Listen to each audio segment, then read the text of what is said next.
A very good morning, everybody. Uh, this is the first day of our presentations of PhD coursework. Today, in this session, we will have presentations by the students. Let me just name the students who are going to make presentations here. I'm sharing a screen.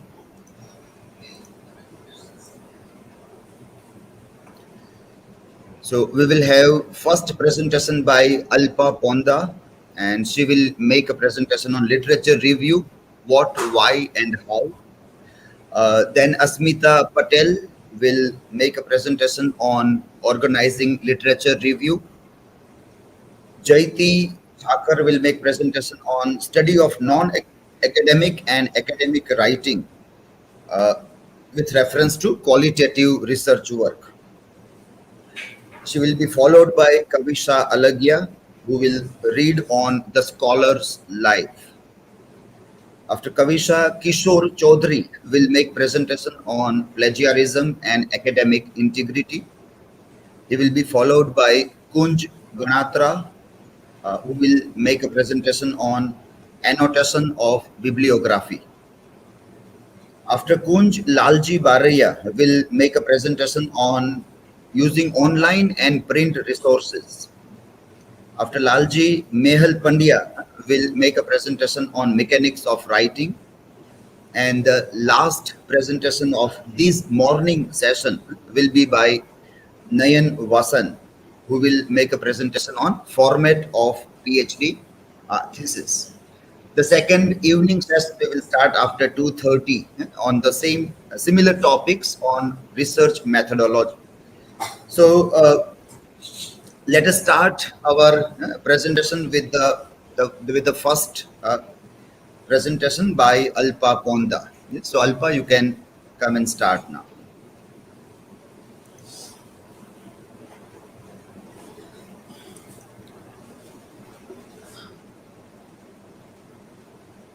Need to set, sir? Yes, you can start here.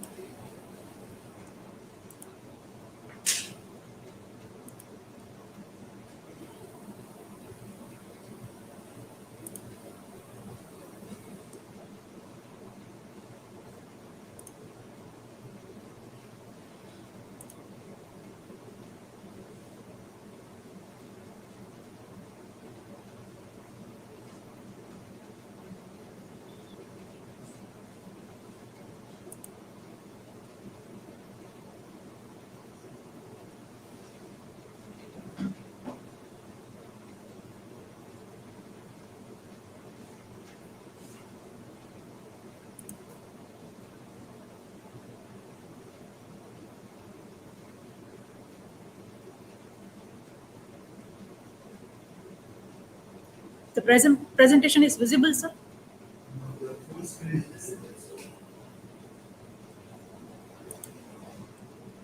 Okay, I do it again.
See that reference at page.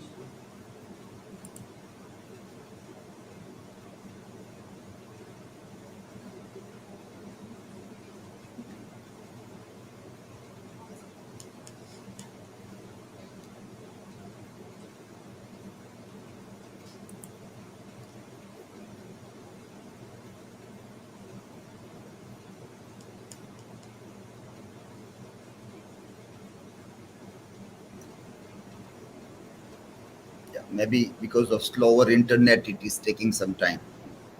Okay.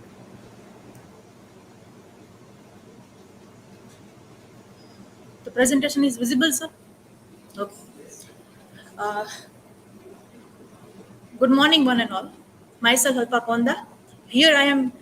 I am here to present a presentation on literature review: what, why, and how. So we know that when we are starting with research, so it is indeed helpful to know what others have done. So, in a simple way, we can say that when we are doing literature review, so we are seeing that what others have done. So, I am going to explain you with a method. So, first of all, the content is starting research, then what is literature review, your plans, why literature review, and how to do literature review. First, when we are thinking about starting research, then a research scholar working in any field like humanities, science, technology, medicine, philosophy, psychology, or many others fields. So we can say that one, the researcher has to see what has been done in that field, to see what is the scenario of your chosen field as well as topic. If you are repeating something that is done, that is not good. So we have to see what is the scenario of our thesis or statement or research. One cannot ignore the importance of literature review and directly jump up to a new idea when it is a matter of research. When we are talking about creative writing, then we have new ideas. So when we are talking about research, we should be careful about what has been done. So we cannot say this is the new idea, firstly, but we have to see what has been done regarding to that idea. So it is better to see others' thoughts for a research scholar. We cannot see just our thought, but we have to look upon others' thought also. First, I would like to show you the definition that is given by Tyler. A literature review is an account of what has been published on on a topic by accredited scholars and writers. That is the answer of what.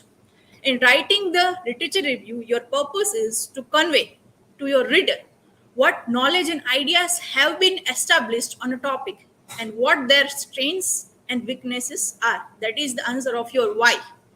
As a piece of writing, the literature review must be defined by a guiding concept. Here we are talking about concept, guiding concept. That is the answer of your how. It is not just a descriptive list of the material available or a set of summaries. That is the answer. What it is not. So we can say when you are planning for a research paper, a dissertation of MPhil or a PhD thesis, then literature review is must. So we see that what it is. So for what it is, we also focus on what it is not. It is an account of related sources to your topic. When you have chosen, like if my topic is seeing mythology as history through Amish narration of God in select works. So what I have to look all the mythological aspects and historical aspects that are covered by other research regarding that novel, those novels of Amish, or other novels in which historical and mythological concepts are there, and research has been done on that. If you find any gap, then you can move ahead. If my topic is teaching of drama and literature, classrooms of Gujarat issues, pedagogies, and solutions. So first, I have to look upon the teaching methodologies that has been followed in Gujarat for particular genre drama, and if researches are done theoretically or practically, I have to look upon that. And if I am finding sufficient arguments and then I am finding strengths plus weakness, then I can go ahead. And another thing, what I have to look while doing literature review, I have to understand what it is not. It is not just the summaries independently. It is not a separate chapter, but linked to your statement or research. If I am doing any type of literature review, then I am picking just paragraph, what I have understood through that book or article or research. So it is an independent summary, or we can say review. But I have to hook up that with my objective, with my question of research. Then it is said that it is literature review. It is not an account of many references, but relevant references. Relevant references. You cannot take anything that you have read, but selected things. Not just segmented information. It is not just segmented information, but knowledge that you are linking up with your statement of research. Why literature review? Another thing that is most important, why we have to do literature review. What knowledge and ideas have been established on topic and what their strengths and weaknesses are. We have to know what has been done and what is the thing that I should pick up, that if any weakness are there, that I should take to identify the gaps. We can say that there are many novels and research has been done on that, but if you are finding any new perspective, then you are seeing with another perspective, and that is the gap in that. Example for seeing mythology as history through Amish narration of God in select works. So Amish is seeing mythology as history. So there is a new concept that you can put in your research and explore that idea. Evolution of what others have left out. Evolution in the way that something has been done, but something is left out, and you are starting from that point. To identify groundbreaking works like Ellen Shorter's teaching literature.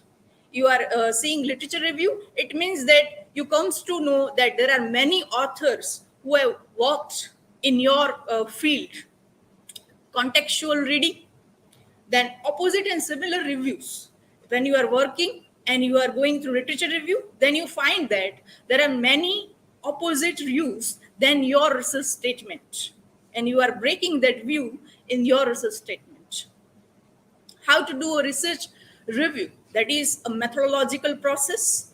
I cannot explain in simple way. We should have a lecture on that, but in a presentation, I would like to include it in a simple way. First, tabular format. Second, annotated bibliography. Then third, reorganize the order. Then fourth, write introductory and concluding lines. Then fifth, concluding paragraph. Then sixth, write the introduction. We see in a simple way with examples. Tabular format, when you are searching for articles, research that has been done in your area, then you can put your reading materials like this, that names of journal articles which are useful, and then articles that you have referred, then what are the articles that were useful to you regard to your topic. Then annotated bibliography. In a simple way, we can say that it is an independent review of related work. Independent review that we must say. When you are going through a book or article, then what you can do, you can just read the starting point and conclusion point, or in between space. Then what you can do, you can write a summary what you have gained from that book or article. That is your annotated bibliography. It can be in a paragraph or in two paragraphs also. And another thing, it is not yet linked with your statement. It is in chronological order. It can be in alphabetical order that you can arrange, or year wise. Then reorganize the order. You have found many things, but now you are reorganizing the things. connect the different related literature review, flow of thoughts. We can say that if you are finding any material, that is, it can be an article or research thesis that can be useful in your field. So now you are seeing 5 to 4 or 15 to 20 annotated bibliography in your own trajectory. You are seeing the flow of thoughts that you have made. If you are taking NEP 2020, then you are finding something from that document. So if you wish to take it first, then you can take it first in your literature review in reorganizing the order, then other sources guided by the thesis statement. It is necessary that your reorganization is guided by your argument that you have made in your thesis statement, like setting critics as per their span. You can say that you can set your reorganization as per the what critics are saying as per the time. That is the example. Okay. Fourth one is write introductory and concluding lines. Uh, Now you are hooking up paragraphs. If you have set it chronologically or alphabetically, but now you are putting that while hooking up with your own ideas and argumentative style. Shape, in a way, you are following your thoughts, past to present, it can be. Fifth is concluding paragraph, observing all reviews and concluding them by seeing your topic in that place. In concluding paragraph, you are seeing all the reviews that you have reviewed, the related literature that we have talked about, and you are seeing your statement in last concluding paragraph. Sixth is write the introduction. Maybe you feel strange that why we are writing introduction in last part. So we can say that you have done literature review, though you have the more sense about what you are doing and what your statement is and how others have said. So now you can write introduction because you know the conclusion of your literature review, and then all the things that six steps you have covered, you can all write in seventh step, that is final literature review. And we can say after doing literature review, you can start uh, your research. Thank you.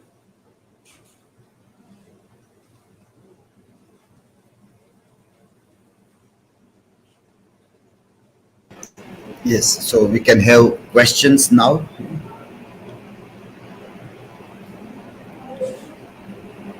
Yes, ma'am. Why contradictory reviews should be included in your literature review? When I'm saying what are the reviews, when we are doing this literature review, then we may find that we have a particular perspective towards our research, but others critique or researcher have another perspective. So in a way, it is contradictory. I hope I answered. Yes. My question.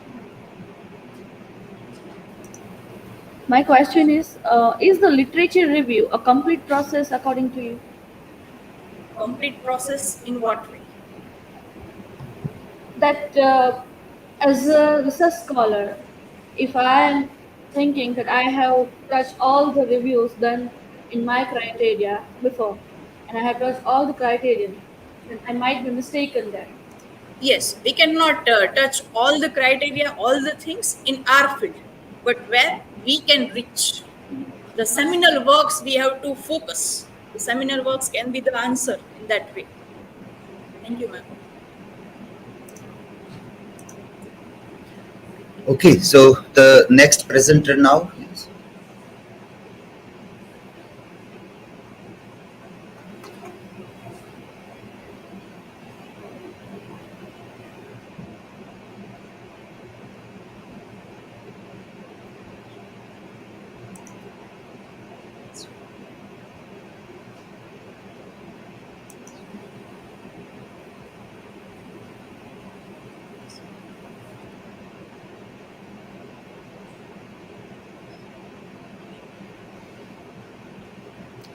Camera slightly you can put down slightly.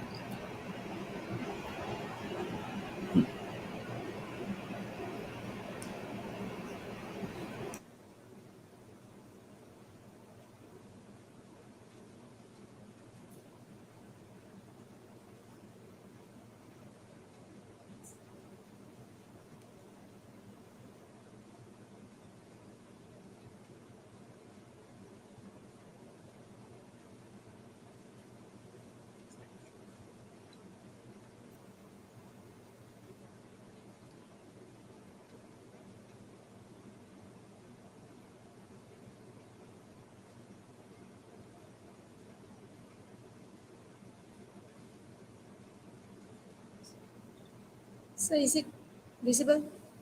Yes. We are seeing Google Classrooms, Google Class screen we are seeing.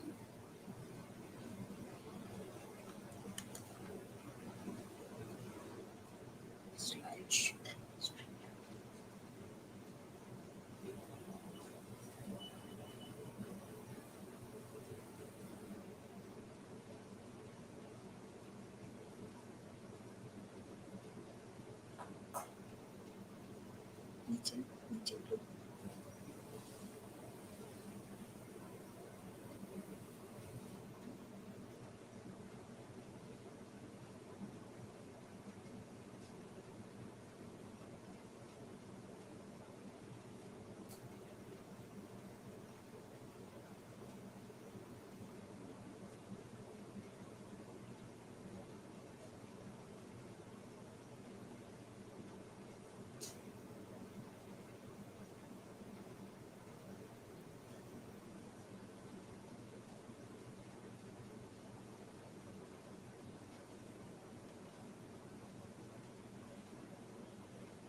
Open to Google Classroom and share the screen, something is right now Google Classroom is visible. Are you sharing entire screen? Yeah.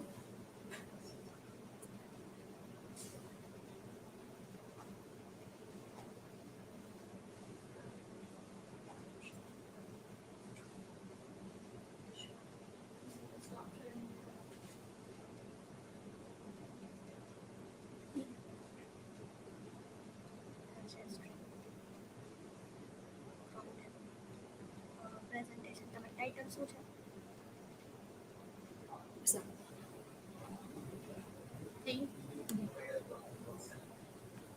Visible? Just a हाँ.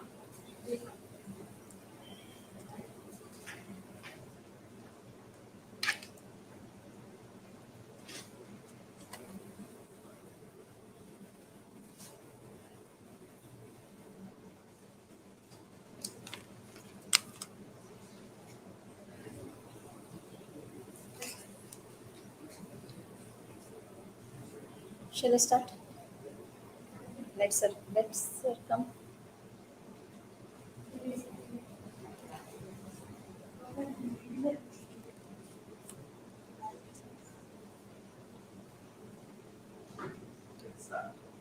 Good afternoon, everyone. Myself is Asmita, and I am here presenting my presentation on how to organize literature review as a part of my coursework for paper 1 research methodology. Now, as Alpa has presented, why literature review is, why it is important, what it is, and how it should be done. So I'm not going into that points again, but let me revise some points because why literature review is important. It not only gives us the idea about the existing knowledge about our topic, but it also gives the clear vision or plan to the researcher that what kind of methods uh, he should use or she should use and what kind of plans he can or she can pursue. So this is the importance of literature review. Now the very first step is the first question raises in our mind is that where to find how to do a valid or good research review, because it is the foundation of our research, the whole process. So the building must be done on a strong base, on a strong foundation. So the necessary, it is very necessary to answer, to get the answer that how can we do the good research review. For that, the first is finding appropriate material. Now select a good research article, not article but paper. Now what are the criteria that the papers that are published in peer reviewed journal with good impact factor and that are listed in UGCCAL list. These are the parameters on the basis of which we can say that this paper is good and this is not for our reviews. So pick up any one such paper, a good paper, and go to the bibliography, because there the researcher might have done, it is a kind of homework. So he might have gone through many research, many reference for his research, and from there you will get the links where to go and what to read regarding your topic only. So there are some platforms and journals list is given here: Google Scholar, ResearchGate, InflibNet, Gestor. These are some platforms from where you can get a quality research paper for your literature review. Now, the second step is a reading of one article. This process we have to follow. This is the beginning. So we have to read that paper. So after finding a good research paper about your interest and area, give a close reading to it, because you have to make an analytical report of that paper. How? For that, you can prepare a set of questions well in advance, and while reading that paper, you have to find out the answers from answers of these questions. What kind of questions would be like that? Here, this is just a sample, a list of this. You may add according to your vision and your instinct. So, what is the objective? Mind well, here we are focusing on just a one article, one paper. So, what is the objective or the question of the researcher, of the writer of this paper? And is the problem defined well? Are the arguments presented in a logical way? Is it, the problems, whatever his problem is it defined and the arguments are put into logical way? What is the theoretical framework? Theory is the lens through which the researcher is looking at the particular work of art. So, what kind of theory is he adopting for analyzing a particular work of art? So, this you have to find out. You have to got the answer of such question. Has the author evaluated the literature review to the problem? Because LR, as Alpa has said, that it is a must whenever you are doing any kind of research. So it is a kind of homework, that whether the writer, the researcher is well equipped with the knowledge about the existing knowledge and about the surrounding knowledge. So whether he has done any literature review, and what are the strength and limitations. You may find it is very good, the writer has handled the question and put the arguments very good. So all our impression, and some you may find some limitations. So you notice that also. How is it relevant? Now the last two questions will be the subjective one. We are looking at the paper as how it is relevant to my topic, because we are going to review those articles, those papers only which are relevant to our topic and our area, and how can I use it. We can get idea about the process, the method, or the entire conceptual framework about our research process that we are going to adapt in future. So after getting all the answers, you have to write the analytics. This is when you get the answers of all these questions, you will have prepared the analytical, critical analysis of this article be as a ready and handy at your hand. So this is how you have to go through the process. Now the second is writing. This is the process that I have just explained you. This is for one research paper. You have to go through at least, in fact, there is no, as far as I know, there is no any fixed criteria that how many papers you have to refer for literature review. But uh, approximately 50 or to 60 papers you have to go through, and you have, when after reading, thorough reading, you have prepared so much, so many analytical reports of these many papers, you might have some clarity or much clarity about regarding your area. So write down the next step is creating the map, and how will you go in your process. So, and what are the points that is important, that are important, and what are not. So write down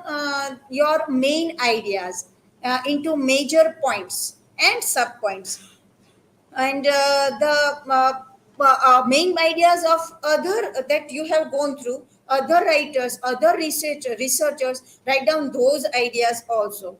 The questions and other thoughts while you are referring the literature review, sorry, the research papers, and that you might have got some questions and thoughts in your mind. Write down those thoughts and questions in form of points. And what remains to be uncovered, there may be some aspects that cannot be that you have not found be explored by other researchers, that also you have to write down. Is there any prior research that is unique and groundbreaking or marked a turning point in your field? So that this kind of you have to highlight, and you have to make another point for this kind of research. What are the studies that I can use as a model, again from a subjective point of view, that which kind of, how I have referred all these papers, but what papers I can adapt for my methodology, and whose methodology can I apply. So this is how you will create a map of segregating your data and planning your research review. Now the practical order comes, that is organizing your literature your review. All you have gathered so much, so many data, and so many you have prepared so much, so many research sorry, literature reviews, and now you have to organize those materials at this point.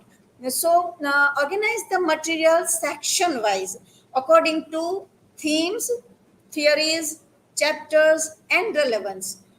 You might have some clarity about how will I divide or distribute my thesis into chapters. So those are the list, and the other according to the main ideas that you have prepared in the earlier stage. According to those ideas, give name or code, encode every section and subsection.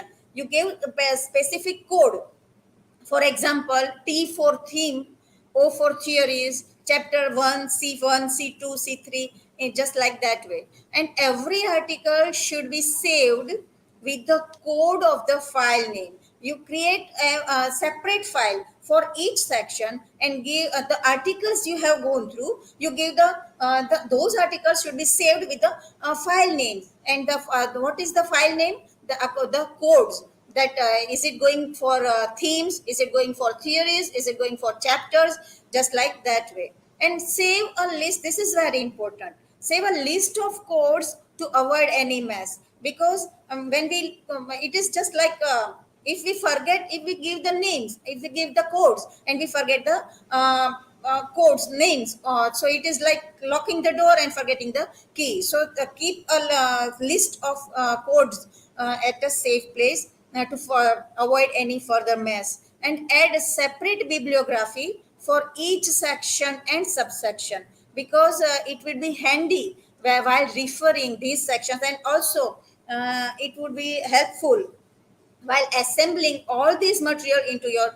dissertation thesis. So this is how you can organize your data. This is just an example of my research plan, and according to that I have included three writers, Amish Tripathi and Kavita Kane, Chitra Banerjee, and two books of each writers. And according to the women characters, I have just right now at this stage I have make a section. I have distributed all these points into different section. Now there are some tools we can use that. You all are very well acquainted with all these tools, so I am just referring it.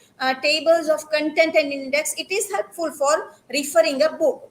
Just when we want particular information from a bulky book, what we do, we just go to the table of content and index, and from there we can get the page number, and we can directly go to the page number, and this is how our time and efforts can be saved. So we can also make the table of content in form of Google Docs, and for organizing our all this material. Kindle is very helpful instrument to read online, and with very smart tools. It comes with very smart tools. Finding page, it is a tool to search on the basis of a keyword when you are reading online. This tool comes to help you.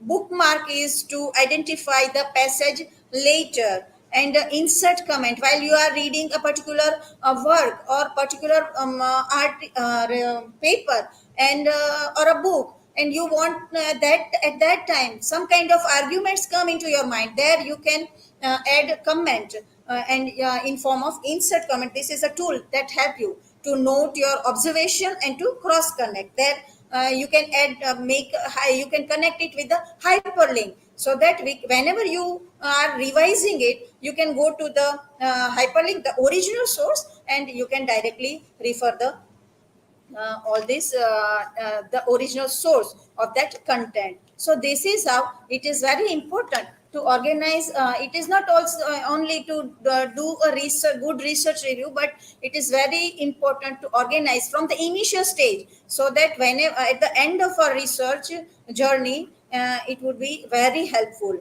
So this is my all this material for this presentation has been already presented by Professor Kalyani Vallath, and she has explained in a very easy and interesting way how to organize research writing and reading.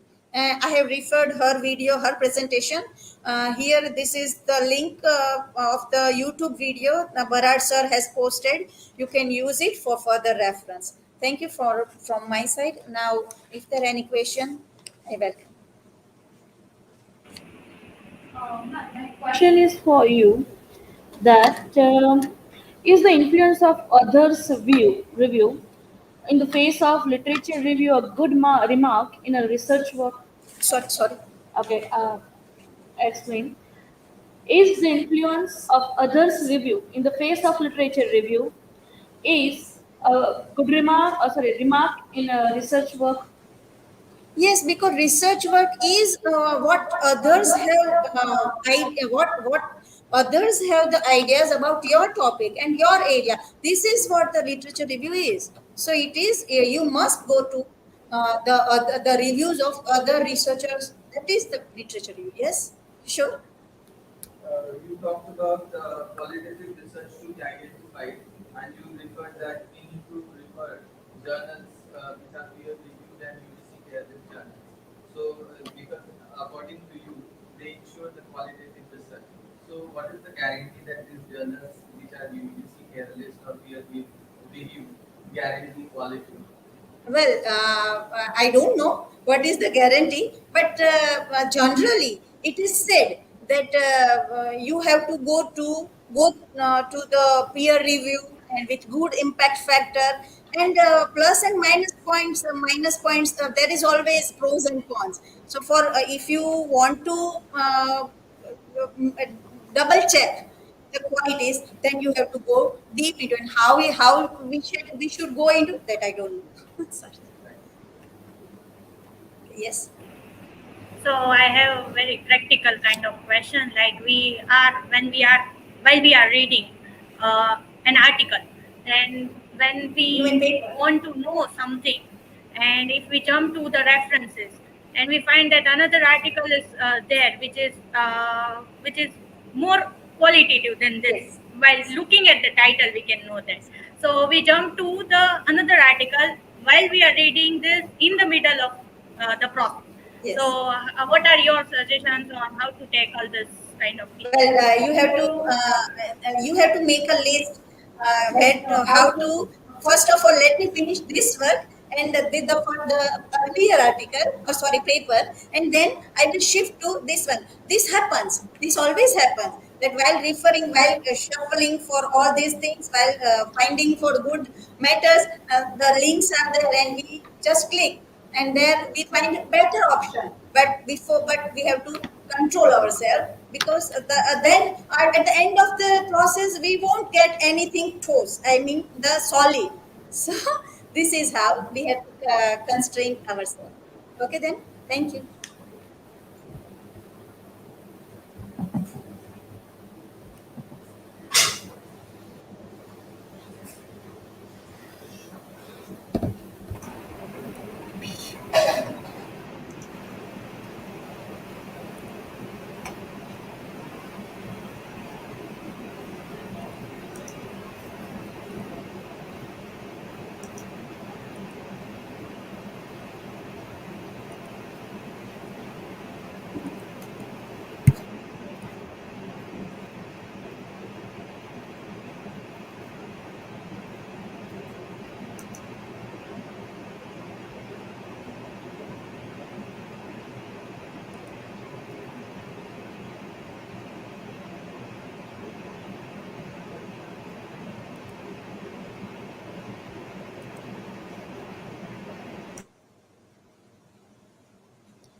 In Google Classroom. Not the presentation is okay.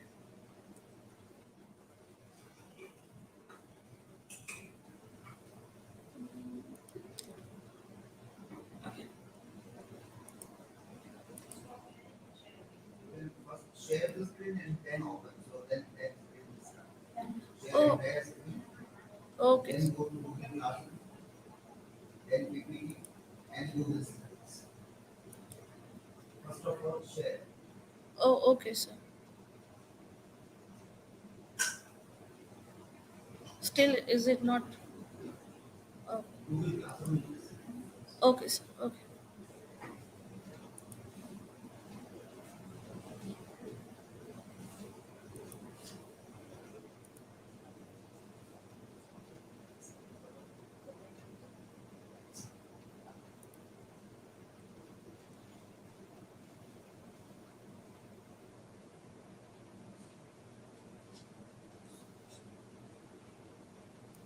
Stop sharing and share.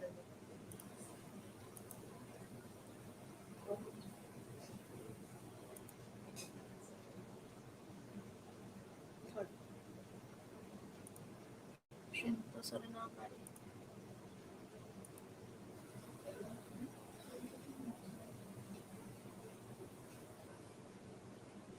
still is it on?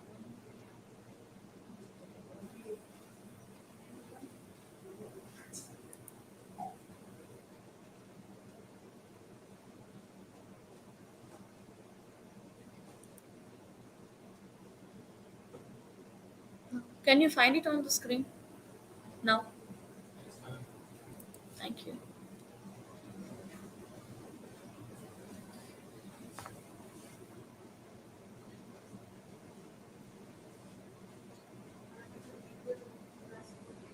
Google Classroom screen, yes.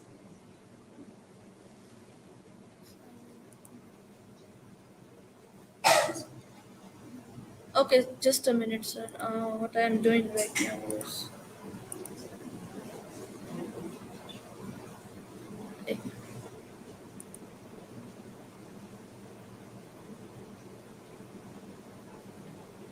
Then see this two screen on this,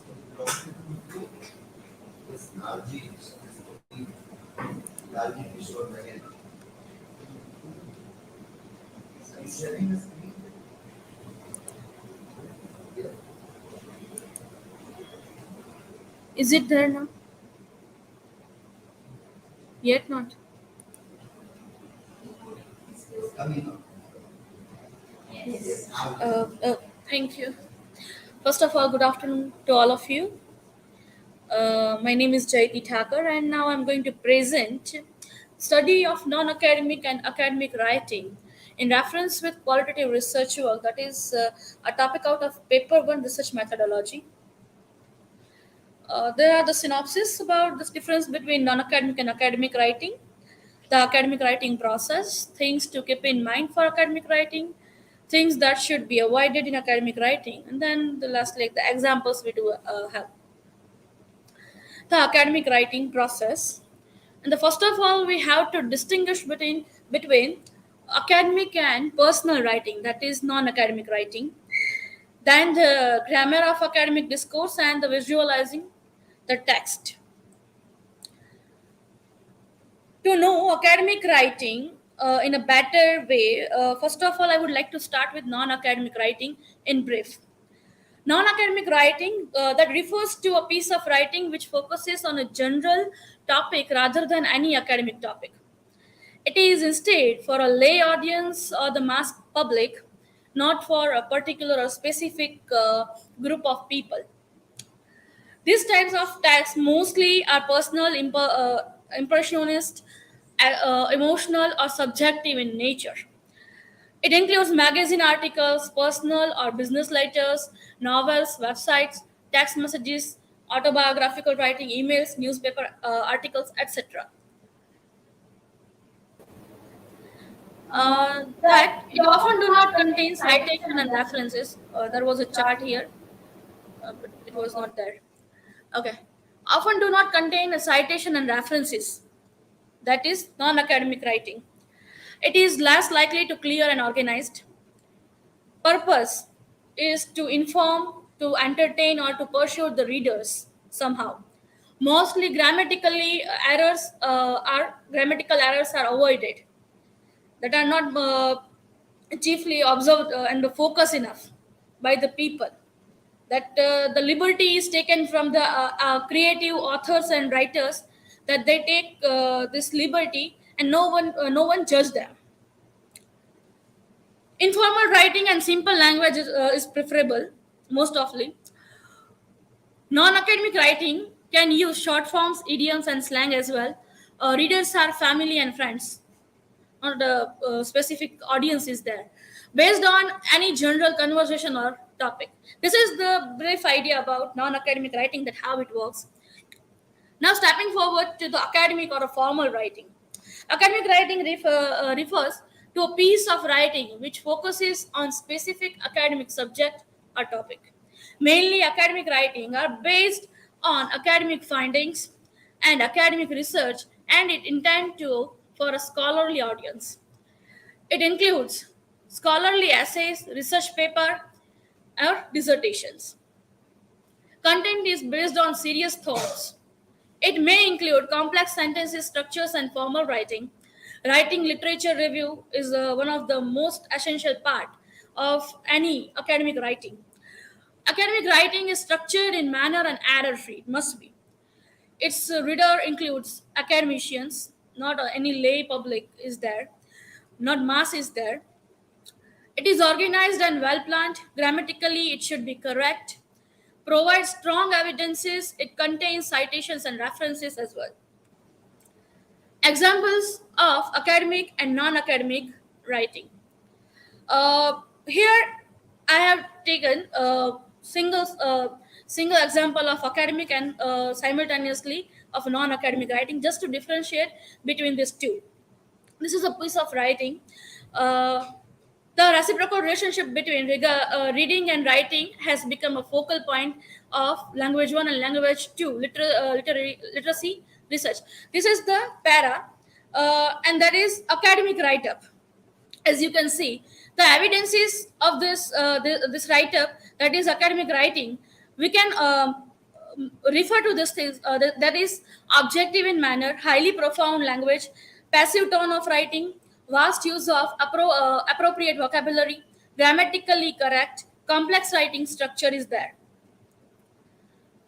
Then this is the piece of non-academic write-up, and the evidence that provides, that is subjective in manner of writing, as well informational at tone, Purpose of writing shows persuasion of an audience, not to inform, not to give any particular statement.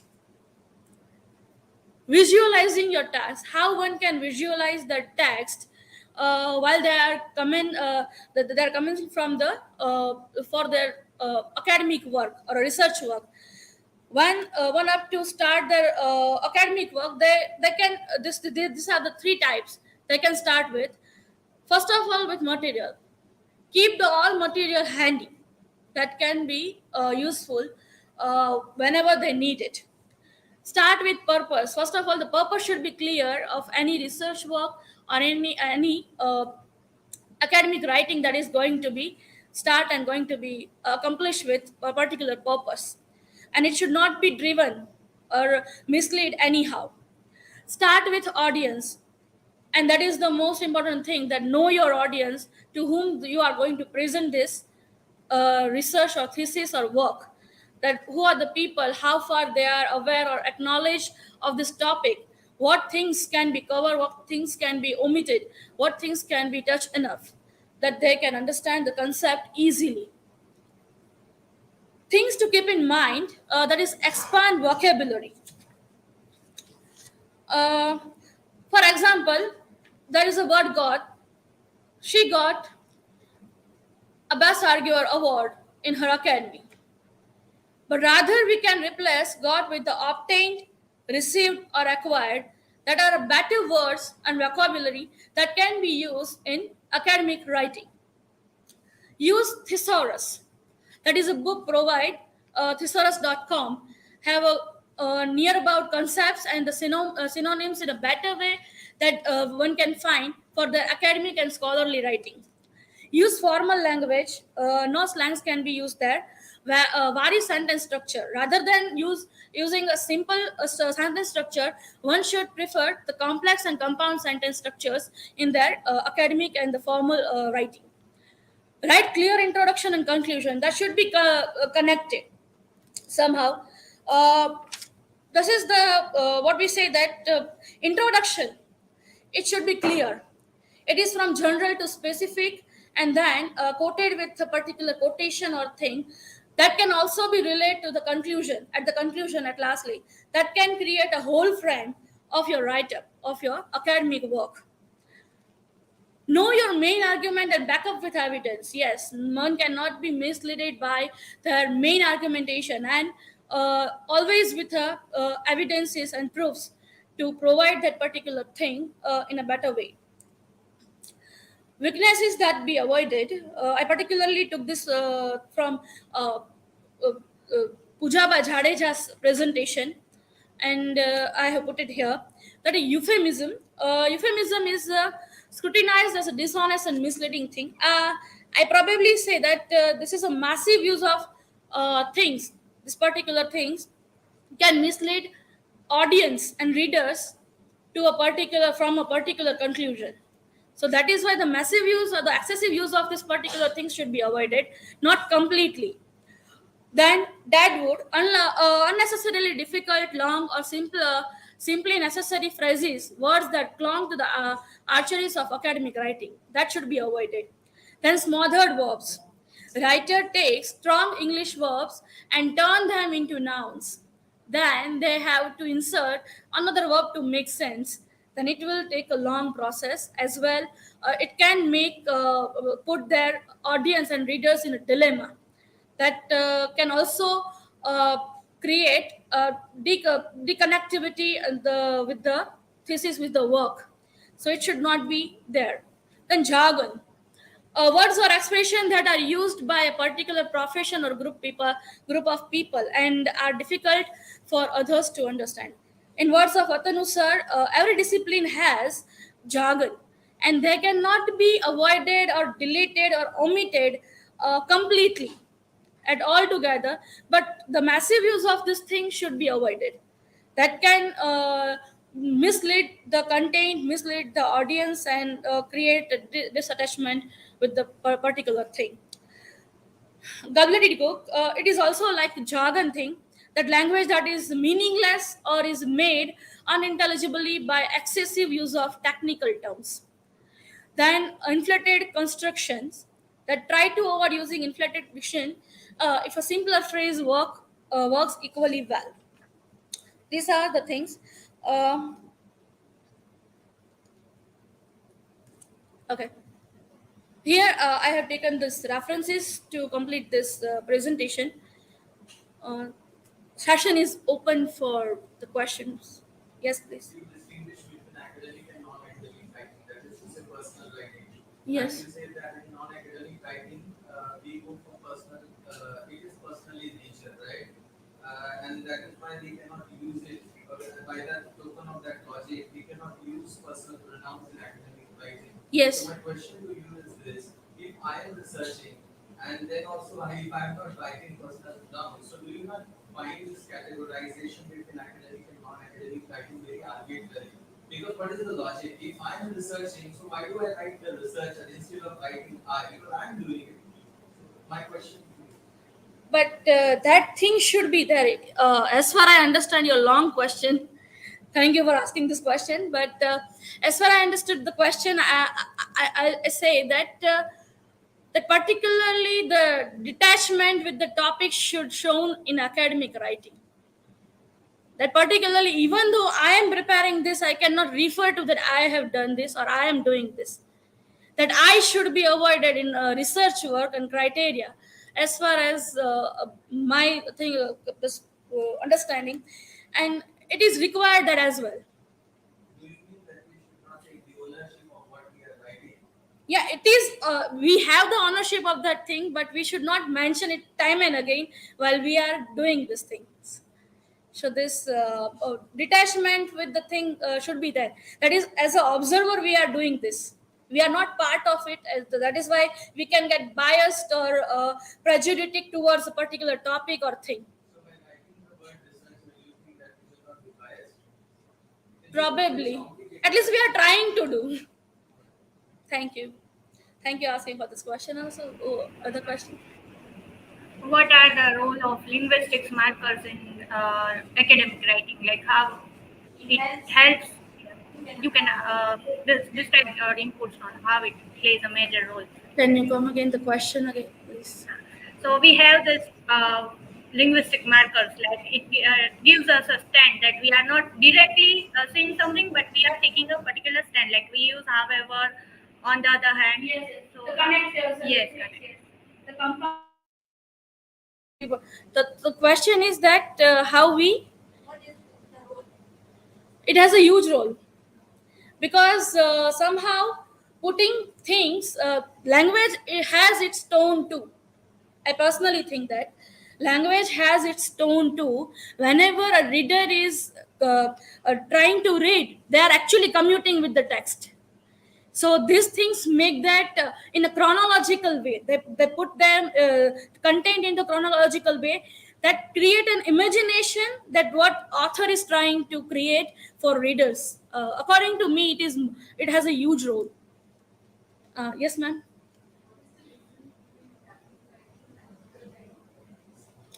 Yes, ma'am. First of all, my personal intuitions, my personal perspective cannot be a part of my academic or my formal writing, that I have to avoid.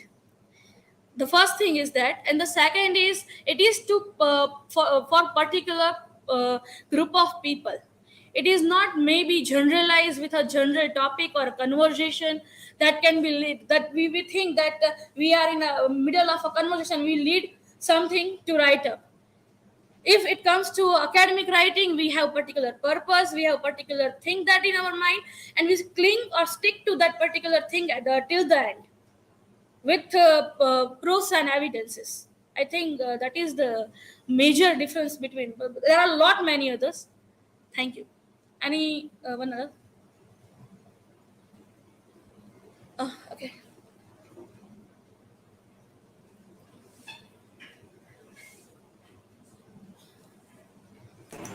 Yes, put your mics on when you ask questions, so it is properly recorded. Otherwise, it will not be properly recorded.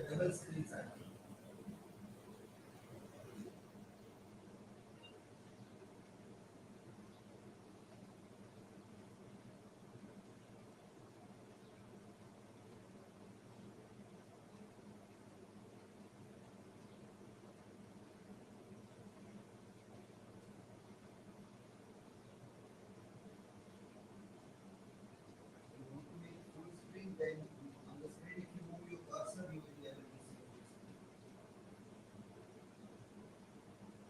Corner, that will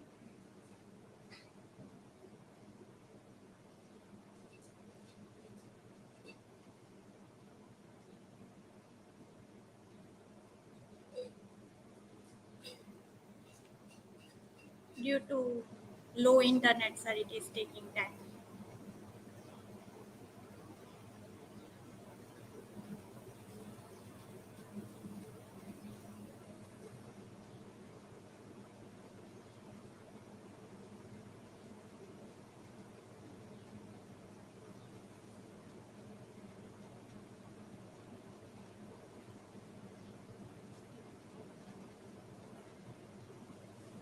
So now is it visible?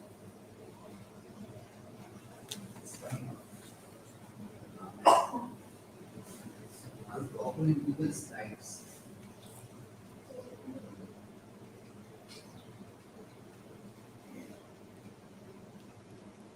Now? Yes, in Google Classroom screen. At the top, you will see share this tab.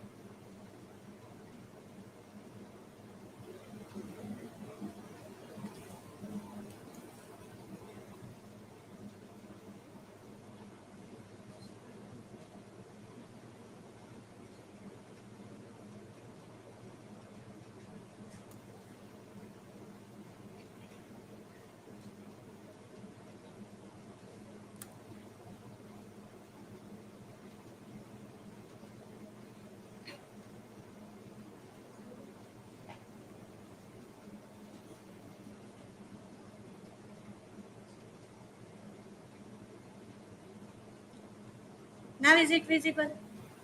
This coming start. Now, let's start. All right.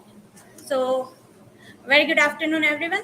Today, I am here to offer a new perspective, a different perspective to look at the life of research scholar. According to our course, we have this Richard Altick's text, The Art of Literary Research, wherein he investigates the or describes the why, hows, and what's about literary investigations. And he also describes the life of research scholar, wherein I am going to connect it, or we can look at from the perspective of Virginia Woolf. She owns this classic text, Room of One's Own. So, what if we merge the creative process with the critical process of a research scholar, and what are the efforts which a creative writer undertakes, and the same efforts uh, are doubles when it comes to research writing or scholarly writing. So, we are going to have different perspectives from this text in order to understand the life of research scholar in a better manner. So the title is A Room of Scholars Own, Understanding Altic with Woolf's Words. A scholar must have, it is said that a scholar must have money and a room of his or her own if he or she is to write a qualitative doctoral thesis. How many of you today in this class are working in order to meet the requirements or the ends which a research uh, needs? Mostly all of you are working. So we should have, as a research scholar, we need a financial stability in order to meet the requirements which our research will need in future. So Wolf describes in a better manner that a kind of financial stability is required just to contribute our time for the actual interesting or qualitative research work. Research is one of the most rewarding activities a human can undertake or take part in. Why? Because it will lead to an intellectual development in the research scholar, or it will give rise to the temperament of the research scholar. it is a great opportunity for a scholar to develop both professionally as a human.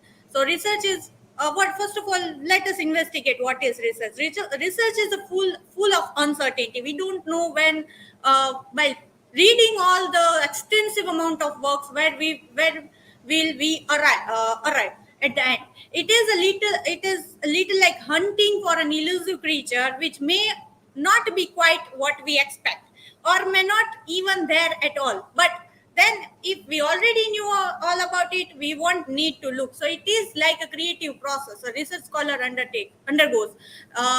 He or she develops a kind of stand by reading the extensive amount of literature works which were written before his investigating, and he is also at the same time developing his own sense of meaning. So there is the saying that a scholar mode is never turned off. We always have this consciousness that whatever information we are coming across or whatever we are reading, we have certain kind of folders in our mind. We store or we feed that in particular folder that we might require that in near future. And it is said that a scholar never ceases being a scholar in spite of the responsibilities we have, household responsibilities, we have academic responsibilities, we have certain responsibilities. And in spite of that, we have this kind of curious urge for pursuing knowledge.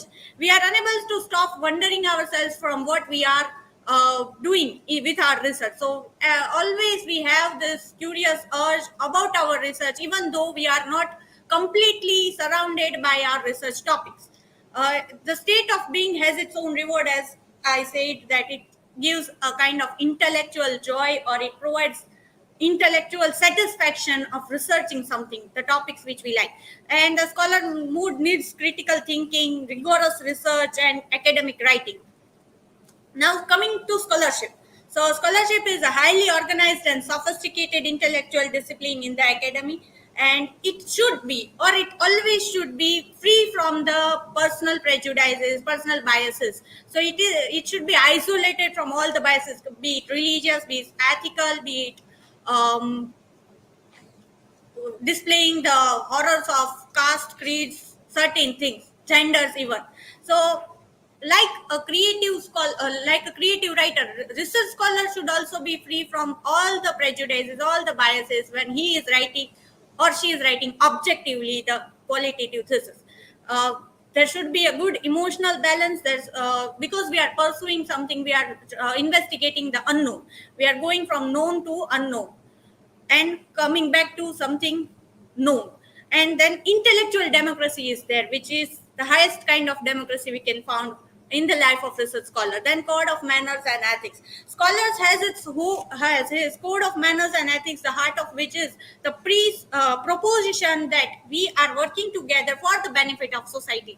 So we are doing a kind of service to society, like a creative writer does, as described by Mrs. Wolf. And at the same time, we are also developing our own mind. At the same time, when our readers will be reading our thesis, we are also giving them a kind of new direction towards to look at the future in a different manner.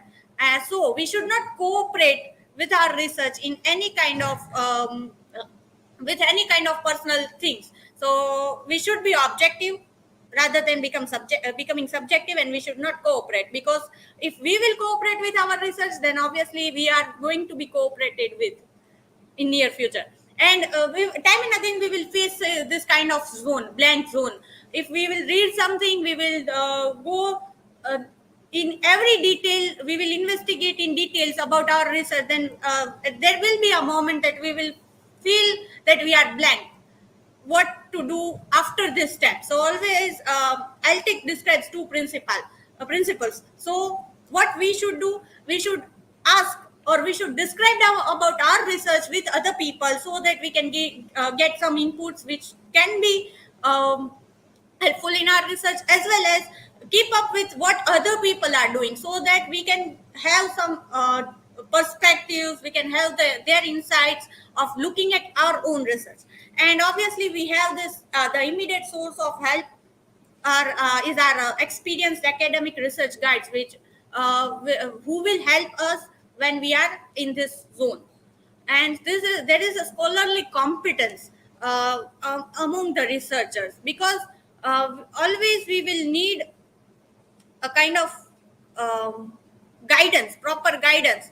And when we will have proper guidance, the perspectives, the insights will always be clashing with our own insights. So what to do now, uh, as a research scholar? So we will have to kind of accept the whatever information we are getting. If we want to reject it, then we should reject it in a dignified manner, in a decent manner. And obviously, when we some people are going to give us guidance, they are going to give us their insights, so we should incorporate that with our framework of research. And there should always be this gentle manliness if we are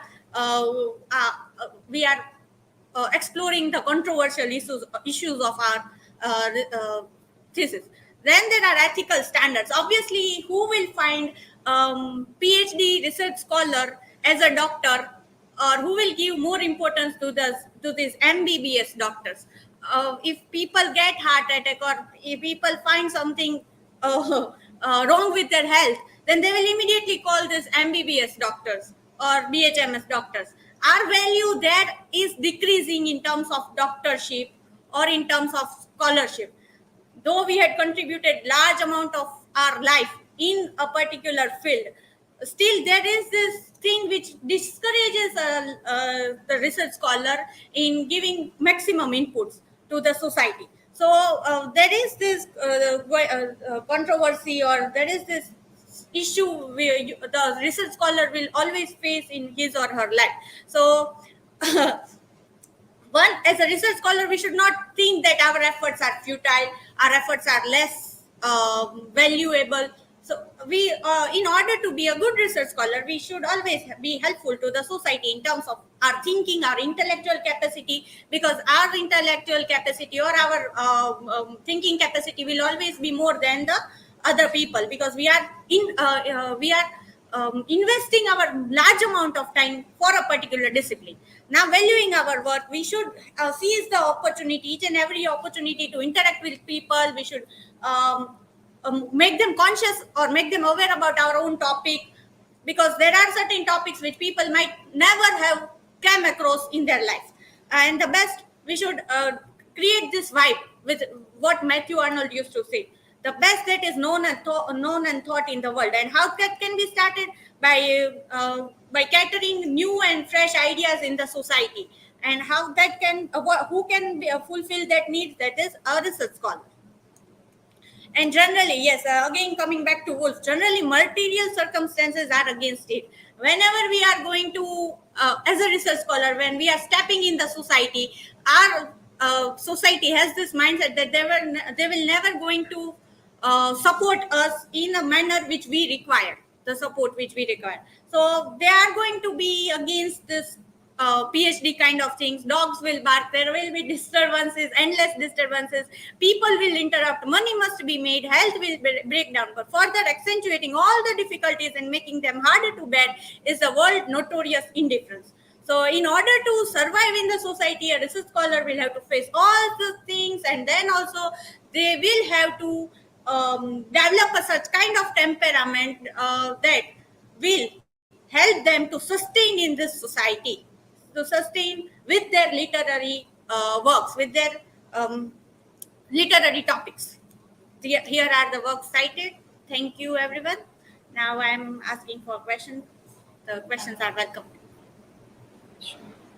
So in the very beginning, you said that a scholar shouldn't have any biasness, he should not have any prejudice. But when, as a scholar, if I am reviewing people's work, it is going to pull me away from my path. Yes, sir.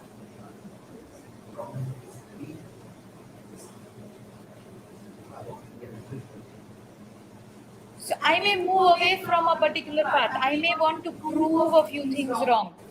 Right? Somebody has written something. So until I'm not prejudiced, until I don't have my biasness over something to which I am moving a trajectory, then that biasness is helping me actually. But what you said was, a scholar should not have biasness. He shouldn't be prejudiced. So there is a need to develop this objective style of looking at everything. That was the point. Should not be biased or prejudiced against anything, because as a research scholar we might have done this literature review, and in reviewing that work, if we find that this point is wrong, then again coming back to the last slide, that if we are rejecting something, rejecting views, then we should be decent and we should be courteous about that point of view or perspective. I hope that answers. In a way, but objectively. That is why I had compared this critical discourse with the creative discourse.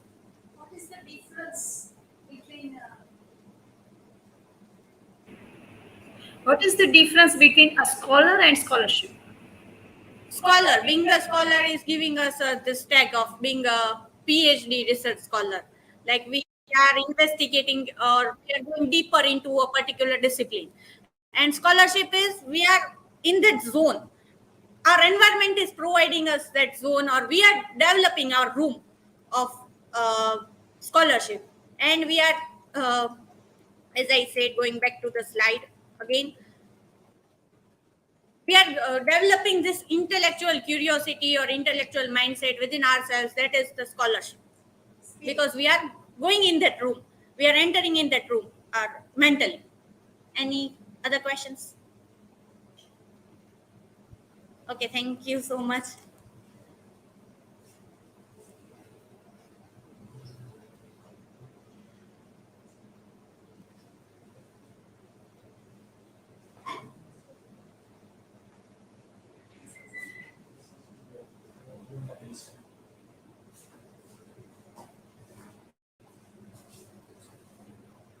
So closing all the other tabs now.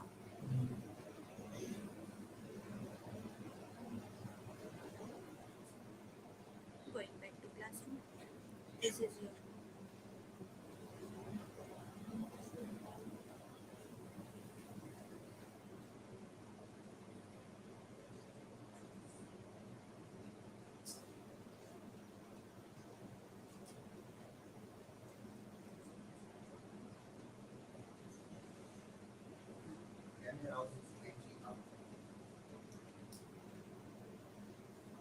Is it fine?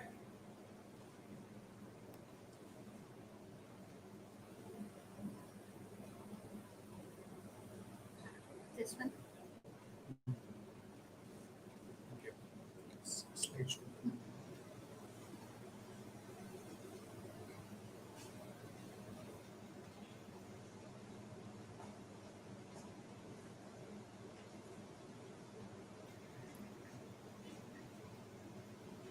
Good afternoon. I'm Kishor. Whether my screen is visible? All right. I'm Kishor. Good afternoon. The topic that I'm about to discuss is plagiarism and academic integrity. So first we'll go with the meanings associated with these words. Academic integrity, it means dishonesty which is done in academics. All right. So that you will better understand after we discuss about plagiarism. So plagiarism is what? Plagiarism, the word plagiarism is derived from the Latin word called plagiarus. It's called kidnapper. So when you kidnap, that literally means you rob somebody or you steal somebody. But here it's not about kidnapping a human being, it's kidnapping an intellectual idea, or let's say an intellectual uh, plan of the researcher. Now, what is this plagiarism in detail? For instance, it's a literary theft. But what is called literary theft, that we need to understand. For instance, if I have to cite somebody, all right, at that point of time, I do not acknowledge the source of the idea which I borrow that idea from, then it becomes plagiarism. I hope you got. This is the definition of plagiarism, a very simple definition, that when using another person's idea as your own without acknowledging the authorship of that person, it amounts to intellectual theft. So it's as simple as that. Then what are the consequences of plagiarism? Now, important thing is that it is not it is fine if you borrow an idea. It's not crime to borrow an idea. But one thing that needs to be understood here is that we need to understand, we need to acknowledge the authorship of the person, or authorship of the source. Now, what happens if we do plagiarism? That is to say, if we go for intellectual theft, or let's say a literary theft, what are the consequences of that as a research scholar on our own life, or as on our own academic career? The first is that if I'm an author and if I go for plagiarism, that is to say for literary theft, if I keep on borrowing the sources and I claim these sources as mine, then people will start off suspecting my genuineness, or the genuineness of the work that I'm doing. So this is one consequence of plagiarism. The second consequence of plagiarism is that people will start off considering me or thinking of me as incompetent, because I am borrowing the content of other people and claiming it as mine. So what is about my own? That is what people start off suspecting, and therefore this suspect even my competence, that he is not sufficiently competent to present his own ideas. So this is the second consequence of plagiarism in academics and in career of a research scholar. Moreover, institutional reputation is also tarnished. I come from a certain institution. So if I go for plagiarism as a research scholar, does it not amount to the tarnishing of reputation of the institution where from I come? So obviously it does, and therefore it has to be avoided. Quality degradation. What is the output if we keep on borrowing the substance from other sources without acknowledging the authorship of that source? It shows that there is no possibility of qualitative approach, or let's say there is no qualitative output out of this particular process. These are all the consequences of plagiarism, and therefore plagiarism has to be avoided at any cost. Now, technology and plagiarism. Why have I chosen this topic is because we are used to borrowing the sources from we are used to borrowing the ideas and the content from internet these days, because internet is overload of information, and we need to take assistance of internet in order to have proper understanding of the topic. To go to internet to browse websites is not wrong, but if we do it without acknowledging the sources again, then it will amount to literary theft or intellectual theft.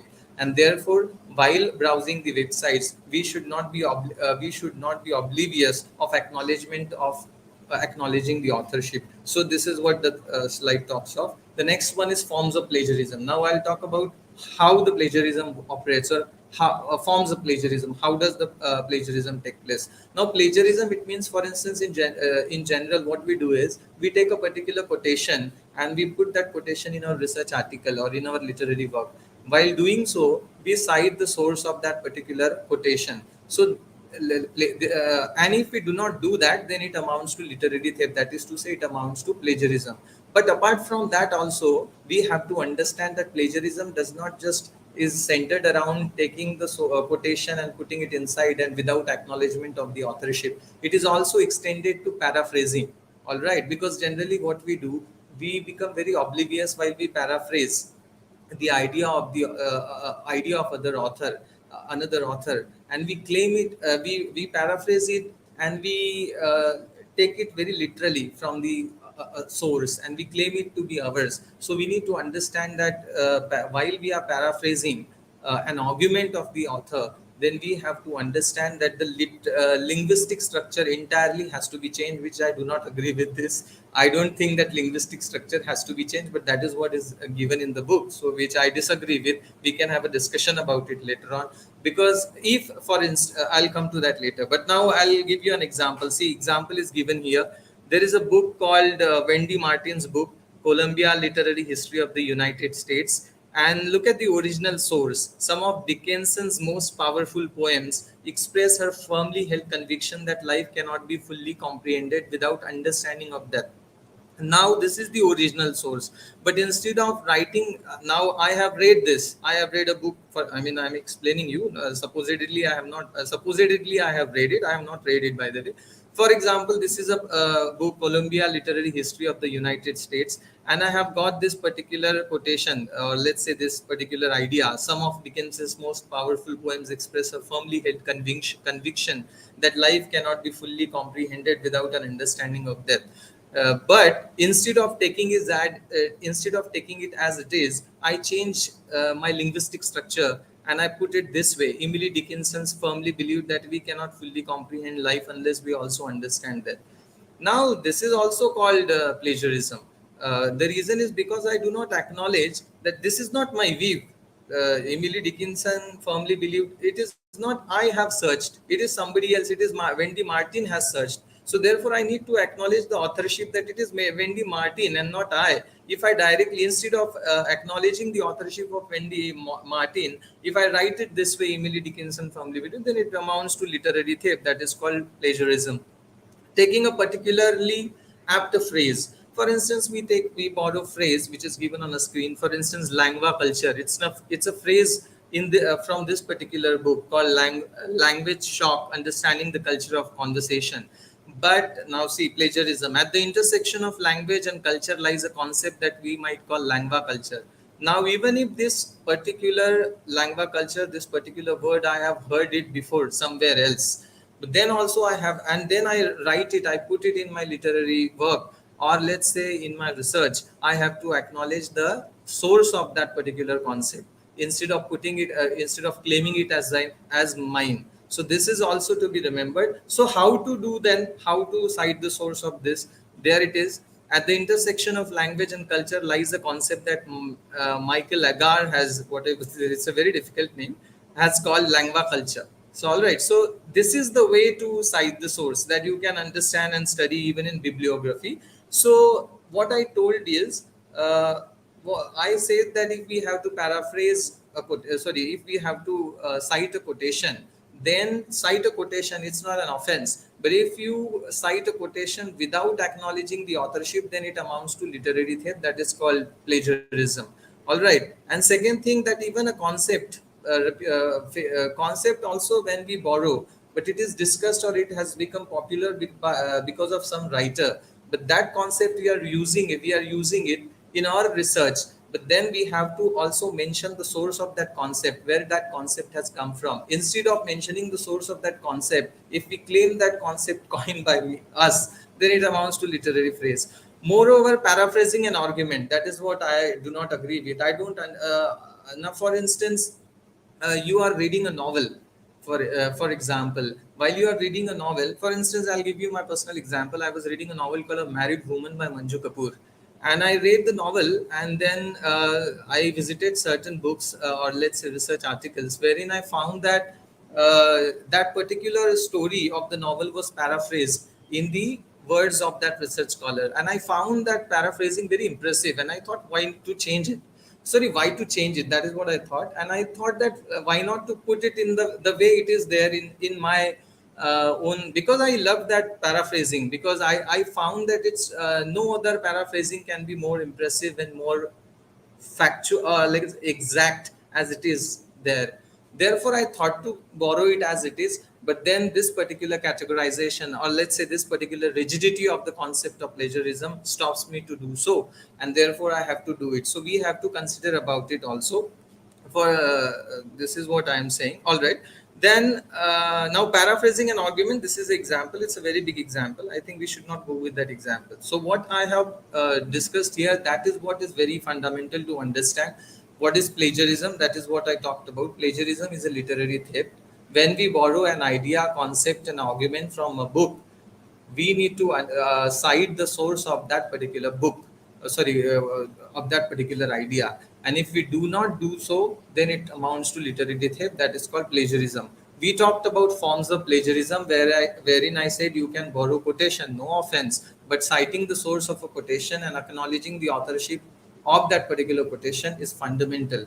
That will not lead to plagiarism. Then paraphrasing an argument is also fundamental. It has to be, it should not amount to plagiarism. While we paraphrase an argument, we should keep in mind that the source of that argument, while paraphrasing an argument, we should also cite the source of that argument, that who has argued so. For instance, our Rajarav has talked about homophobia, and when I'm writing a research paper, I have already read a lot about that phrase, but not phrase, but that argument. But while I'm writing again in my research paper, then also I have to mention the source, that it was firstly coined by Rajarav. But furthermore, it is also said that if knowledge becomes very common, then we need not to cite the source of that knowledge. For instance, if biography of a writer is very obvious, then we need not to cite the source. All right, this is also said in the section where document. It is not necessary to document something which has become very common.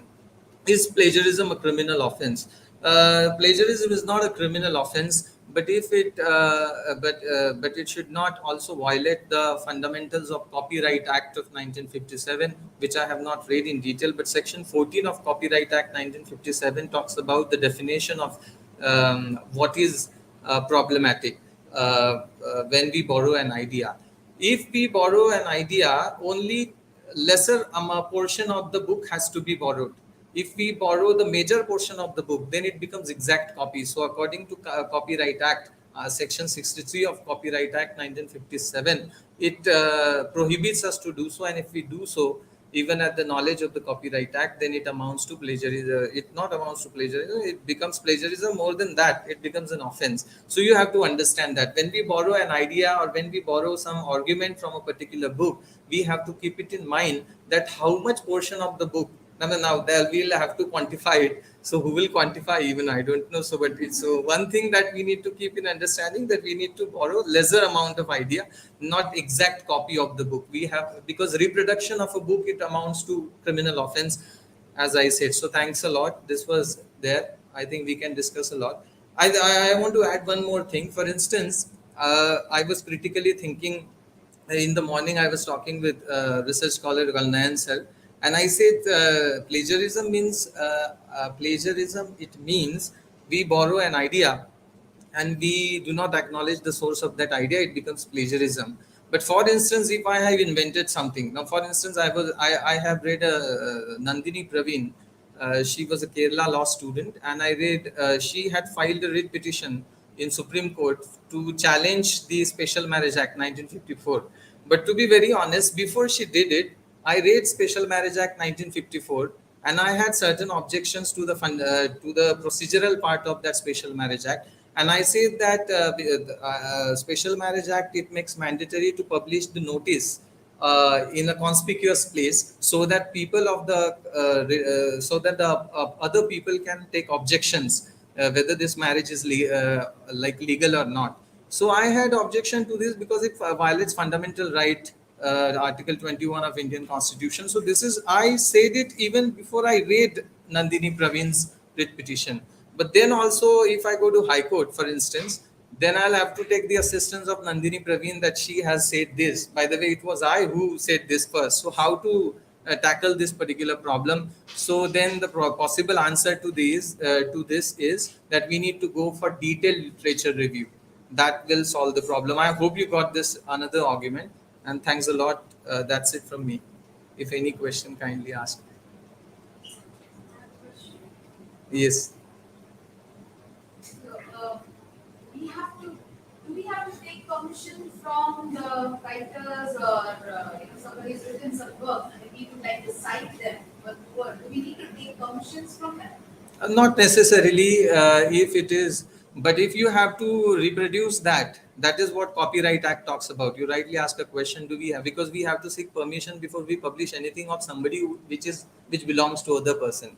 We have to seek permission for that. But if that particular book is there under the registered under the Copyright Act 1957, so we need not to take permission for quoting some arguments and quoting some sources, but not the large portion of the book you can cite.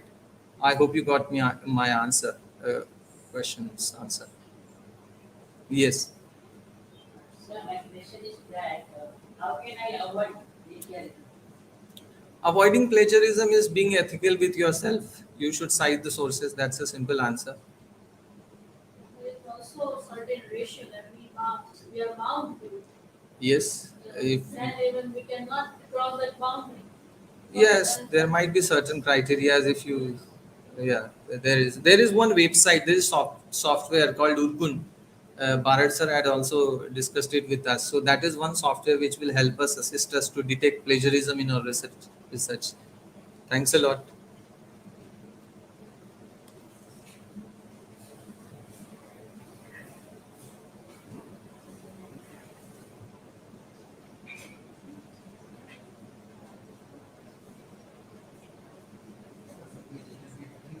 So remaining one, I will be time and quickly make a presentation.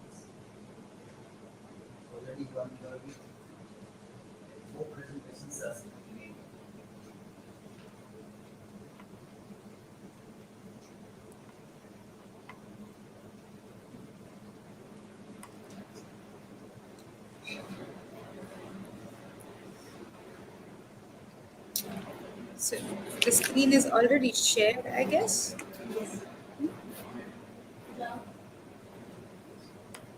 can stop sharing.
So it's here. It is still loading from my end.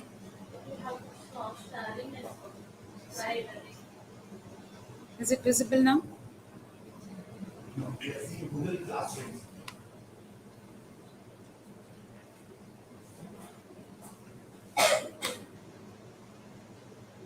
So I need to share again. Close all the steps, extract so that it can be easy for you to. So this is my PPT. So No, close this is not mine. This is mine. Close all. You can close down so that Yes. Yes. Right? Chrome there. Annotation. Yes. Done. Thank you. All right. Visible now? Visible? It is loading right now. Now it is visible. Camera.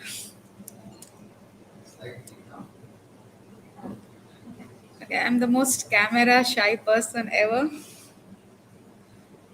All right. I hope it is visible to everyone here. Good afternoon to everyone present. Thank you so much for being here with us today. So my name is Kunj Ganatra, and my title for the presentation today is Annotation in Literature Review. What is the purpose and what are the limitations that a scholar usually faces? So to begin, we must understand what is literature review. So it is basically an overview of, what is the work that has already been published, what kind of researchers have been already done in the field of work that we wish to research. So this particular presentation is basically from a researcher or a scholar's point of view only.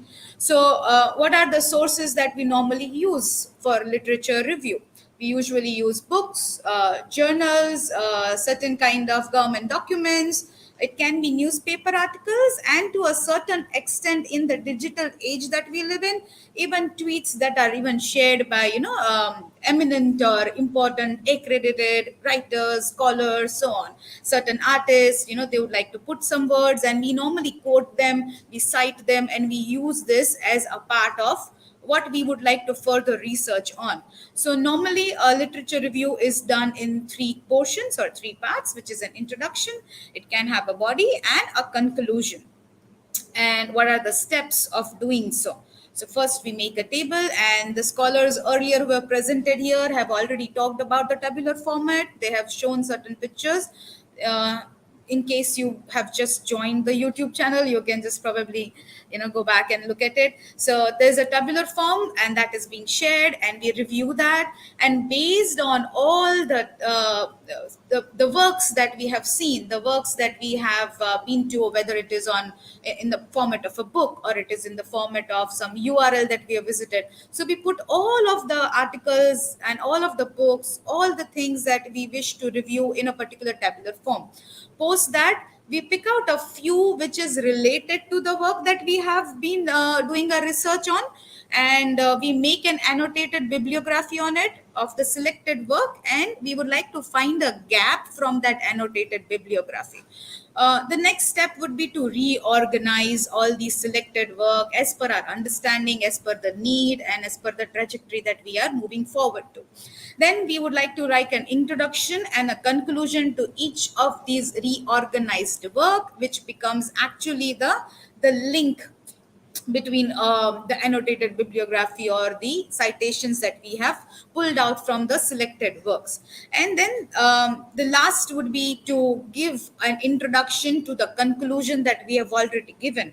So as per what we have studied in our coursework as well, that you write a conclusion first, even though you have a clear introduction, but as and when you do your annotated bibliography, you may have a different introduction.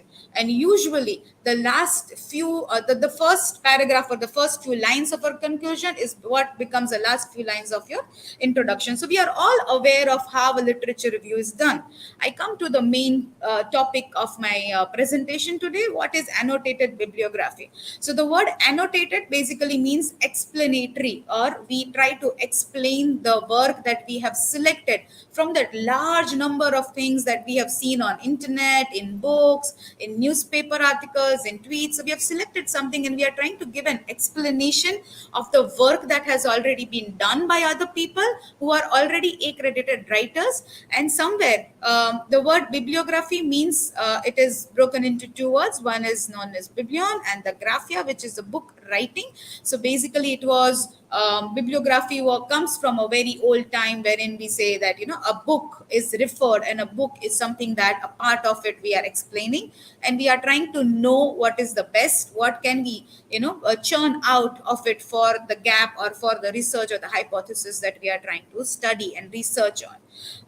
Annotated bibliography means an explanation in brief, about 150 to 200 words, that tells us as scholars exactly what does the entire book mean, and how is it going to help us, what is the researcher or the writer telling us. Annotated bibliography can be done in chronological or even alphabetical order. Chronological, of course, means the year in which it has published, and chronological you mark that in this year this happened, based on that in the other year that other thing was discussed and happened, and so on. Alphabetical means the alphabetical name of the scholars or the writers that we are referring to, and these summaries are usually 150 to 200 words, irrespective of the length of the book or the journal that we are referring to. Now, we would always say that's something that is also known as an abstract, and in the start of every article, journal article, you have to write an abstract. So then what is the difference? Even in an abstract we say that you would, this particular paper, it fixes its eyes on this, or this is what we are trying to prove through this is the hypothesis. So then what is the difference between an abstract and an annotated bibliography? Then I have put this up here. Abstracts are purely descriptive summaries. It does not have a view which an annotated bibliography have. Sometimes it is just an abstract is just a preview of what the author's work is, but in an annotated bibliography it is more of an evaluation. You are evaluating somebody's work, you are giving your own viewpoint to it, and this is your understanding that you are putting in an annotated bibliography. What do you understand when you read a journal, or what did you understand from a particular book? What is the kind of a culture that a particular author comes from? What is the lexicon that they have used? How much of weightage they've given to the development of the characters? So an evaluation is something that we normally write in an annotated bibliography, versus an abstract where it's just a preview, it is just a summary of what is there in the particular book or a journal. Let's say, for example, you read an abstract and you would like to read the journal article more further, right? Whether it is going to be helpful to you or not, you read that abstract, and then that is how you find out through the keywords as well. What are the uses of annotated bibliography? It helps the researcher to learn more about a particular topic through a critical reviewing or writing. How much can I learn from this? Do I find a gap? Is it necessary for me to take this further? Do I need to select this particular work? How much it is going to be helpful for me? What does the writer or the author of that particular work is saying through the work, through the book, through the journal, through the article, and how much will it be helpful to me? We decide that by critically writing an annotated bibliography. It also helps the particular researcher focus on the hypothesis. A book can be, let's say, about even 500 pages. That means a lot has been covered on a particular topic. We write an annotated bibliography where we say from these many pages, or let's say from 500 pages, only 90 pages has been devoted to the characterization, or only 15 pages has been devoted to, let's say, the culture that the particular author, or the setting of the culture, and things for etc. It helps us in our hypothesis to focus in a certain way. It also provides the researcher an overview on how much has been researched on the topic already. That there has already been so many researchers, scholars who have written on this, which we mention in the annotated bibliography. It helps you identify the gap, and it also becomes the basis. So you also quote, sometimes you cite, you write paraphrases. So according to so and so book, even in the 500 page book, we can say 390 pages were only devoted to this. So we are not citing, but yes, it helps us make an argument when we are writing our thesis or some kind of conclusions. And the summary also helps the researcher at a later stage. Now, since we are doing a lot of literature research, it means looking and reading at huge amount of work, and often we forget, okay, what was written in that book. Do I really need to go and refer back to that particular article? If we have written about 150 words on which journal says what, it will help us when we are making about, let's say, our 8 chapters, or about 100 or 200 pages of our thesis later on. How to make an annotated bibliography? So annotated bibliography is usually written in the APA or an MLA style, whichever one is included in the culture or the kind of environment, educational environment. It is also written in 3 parts. So it's usually the title of the book, what is the author's name, and when was it published, basic information about the author. And then it goes on to the body of the annotated bibliography, where we are trying to give an evaluated form, or write 150 words of what do we make, or how do we criticize, or what is written there. We evaluate and we write that particular portion, followed by a conclusion, on which can be at times very personal, on what do you think, what do you perceive that the author has written, and how it may help you in your hypothesis, and how it may support as well. And you may give a URL in case it's an online resource, or the name of the book, the publishers. These are the general information that is also written in an annotated bibliography. There are 2 examples that are given here. So we have the author's name, we have the work from which we have taken this particular work. Annotated bibliography is done on this particular work, followed by the publishers, and followed by the year it is published, and then the page number that you are basically criticizing or evaluating. And these are the 2 different examples of the same. What are the limitations as a scholar when we are doing annotated bibliography? The very first one, it says the researcher must cite the correct verbatim and verify of the citation, whether it is original work or plagiarized. Like the earlier scholar just discussed about plagiarism, it becomes very difficult if you are not a smart scholar to decide whether this work is been written as a copy paste method, whether it is recreated, or whether the author has originally written that particular work. In terms of digital work that we are often bombarded with in this particular day and age, and even newspaper articles which are often biased, it becomes difficult to find an authentic source. We need to do more research in case we are using any digital work.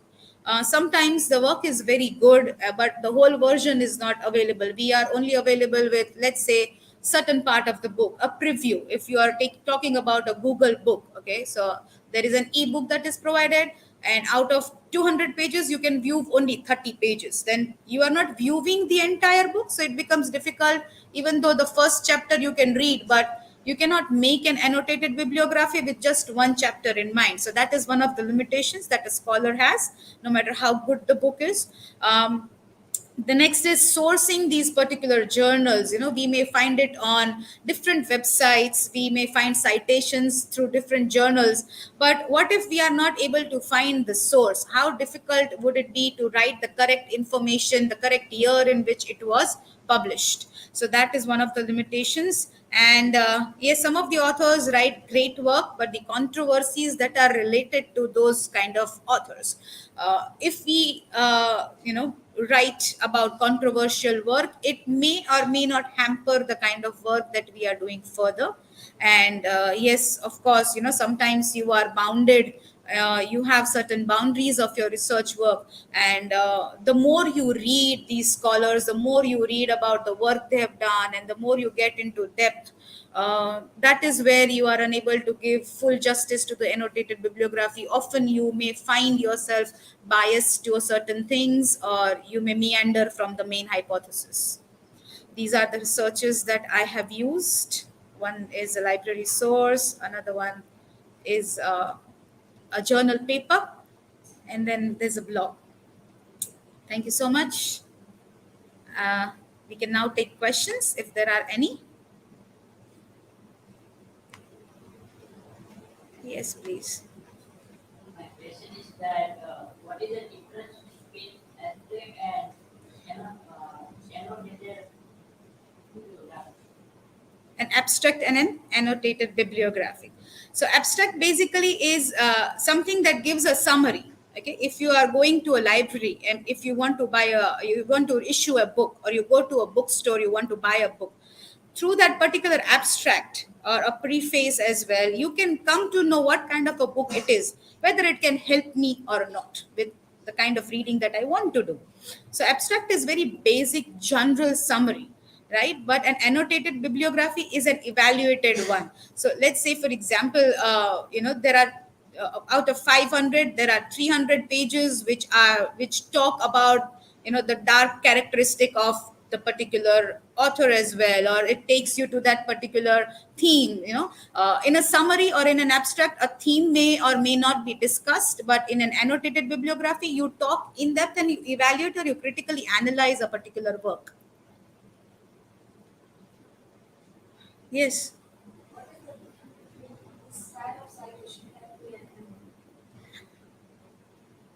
Good question. So I have not studied the APA style. I have only studied the MLA style, but it is basically how you place, the format in which it is normally written, from whatever little that I know about it. So in an MLA style, you usually have the author's name first, followed by the work from which we have taken the citation, followed by the publication, and followed by the year. And sometimes, if it is possible for you, you also mark the page number. So this is how the MLA style is. And in the APA style, I guess it's just the order is the other way around. There might be many other, but since we are your question is about citation, so citation is, the order of things can be different. So probably, I don't know, this is just something that I assume, that it may be the book first or the work first, followed by the author's name, and so on. So MLS style is just the format is different between citations. Yes, ma'am. Why bibliography is that much important? Well, it helps us as a scholar when we are doing our research work. Now, depending on the topic or the hypothesis, we may be reading in the 3 years or 5 years as a scholar. I might be reading so much of work, right from. So, for example, since I work in my topic is for English, so I might be thinking about, how did English originate? Then, how did it come to India? Then, even after so many, more than almost 300 years, how are we still using that, the language? So for me, it is such a vast knowledge bank. So bibliography will help me sort my things out of what is needed for me. For my personal knowledge, I may read so much of things, but for annotated bibliography, it tells me exactly that this is what I need to use for my particular thesis, right? And even for others, a scholar, or let's say a student, may be looking at my journal and an article, my journal article, and they would also check what is the bibliography that the person has used, where have they come to this particular knowledge, or how did they come to find about this gap. So it even helps further for those who are referring my work. More questions? Thank you so much.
This is Google Classroom.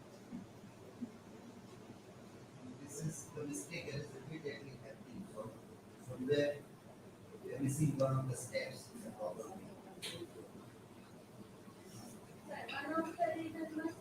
There are number of tabs open on the So that you will close now.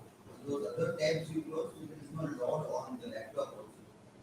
And because of that also the net speed is getting slow. Load of so many tabs open. We are seeing Google Classroom screen only.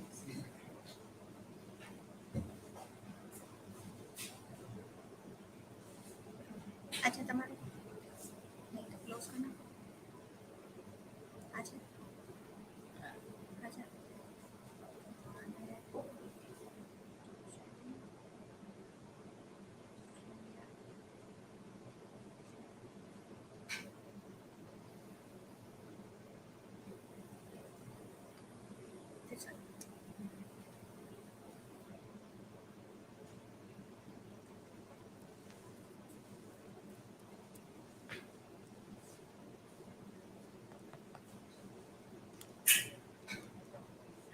Good afternoon, everyone. Myself is Lalji Baraiya. Today I am presenting on the using online and print resources. When we are starting our journey as a research person, at that time uh, there is a question pop up in our mind that which type of research we have to use in our research study. So let's start the presentation. Why is it important to know that the different type of resources? So first of all, I have to say that find different kind of information in different resources. And the second is we do not want to waste time searching for a research that will not give you the information you need. Because most of the time we are wasting in the unreliable resources. So for that purpose, we have to know that there are print source have two types: primary sources and secondary sources. First of all, I would like to talk about primary sources. So what is primary source? uh, it is like a original information when it first appear or first happen that is unedited. For example, interview letters, events, speeches, manuscript, community meeting diary, personal journal, debate, discussion, surveys, historical documents, artifact, email, contact, photograph. So these are the primary resources which is unedited. Now I would like to talk about what is secondary sources. So it is maybe edited or interpreted primary sources, and these are repacked version of the actual event or the document. For example, we can say that books, encyclopedia, reference material, periodicals, audio and video material, TV documentary, photographs, CD-ROMs, website, and Wikipedias. So these all are the secondary sources. Now we have to formatting of sources in following way that these are the printed document like a book, periodicals, documents, etc. So here we can found that some are the printed sources and some are the internet sources. So we can divide it into three types of printed secondary sources in the library. There is a books, reference book, and periodicals. The first of all, I would like to talk about books. Books give you in-depth information on a topic, and second point is that books are good source for information that happen in the past or interpretive information for an ongoing event or problem, and it take a long time to compile all the information for a book and then publish it. So book will not have to information on event that recently happened. Now I would like to talk about reference book.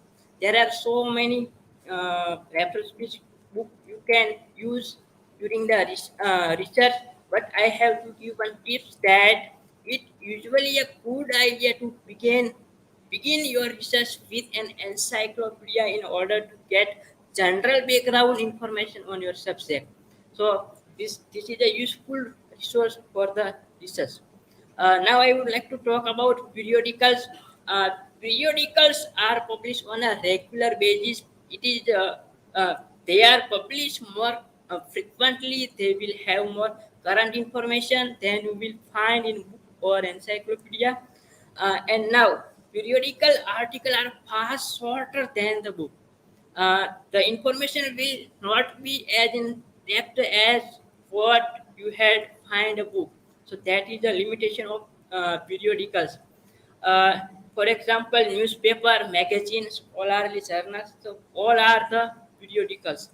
Now, I would like to talk about online sources like index, search engine, Wikipedias, and blogs and database.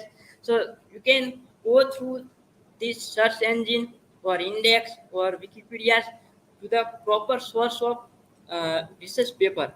So first of all, I would like to talk about index.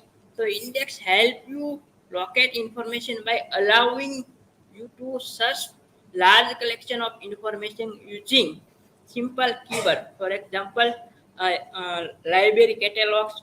It help you find books and audiovisual material in the library also. Now we are going to search engine.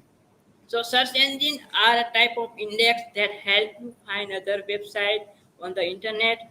Once you find a website, you will need to evaluate it carefully because anyone can put anything on internet. So there are search engine like Google, Bing, Yahoo also. So here question is that how to identify the resource is reliable or unreliable. So there are some criteria we will discuss in forward. So now I would talk about wikis and blogs. So be careful when using wikis and blogs for research. Evaluate them closely and consider who is contributing the information. So now we have five criteria for the evaluate the resource. A database combine index searching with access to a huge digital collection of article, image, and more. Content within a database has been reviewed and edited by professionals and scholars. So the information is usually high quality and reliable also. So why do I need to evaluate my resource? The first of all, I want to be sure that the information I find is correct and useful for my needs. So uh, now, why would information not be correct or useful to us? Because sometimes information also out of date information. Sometimes it may be not to enough knowledge or expertise in the subject. Sometimes information could be based on someone's opinion review.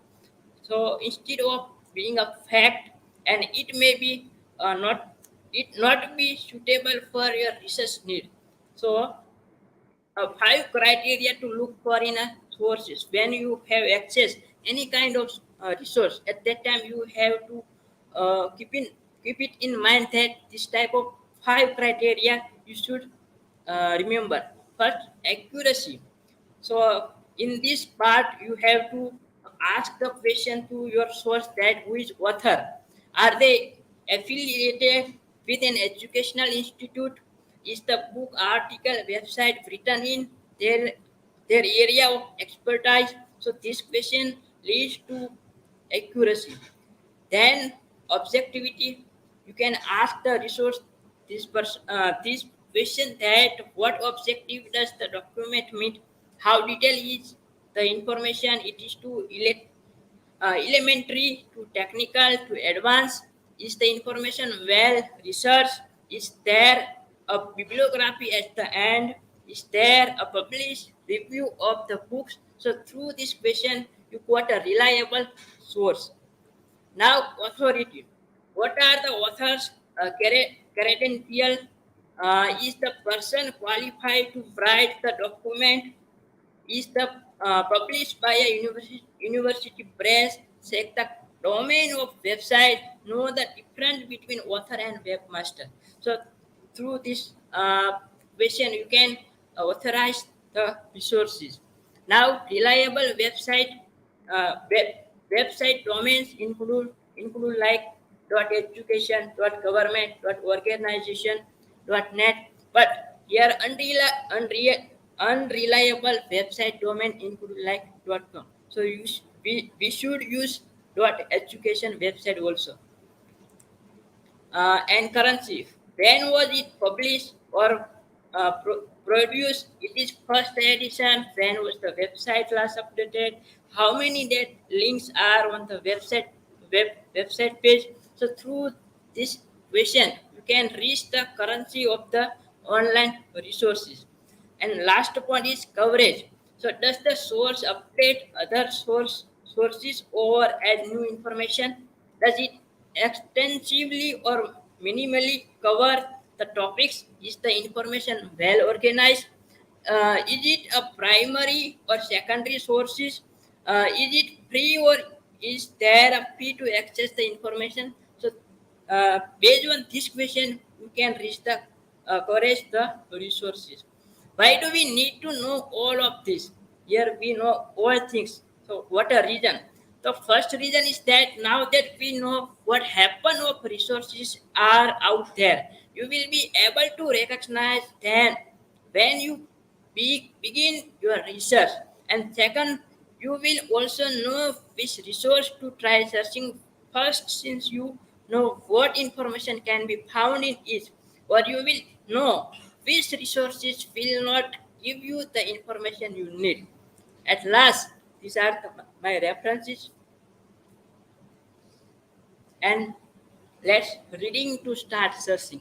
So if you have any question, so you can ask.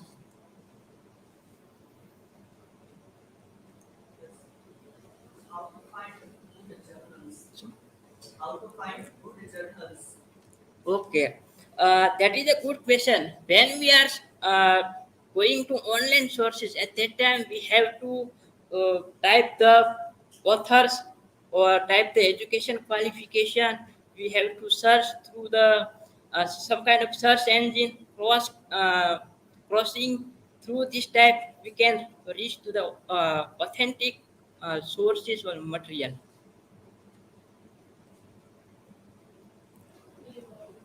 Okay, thank you.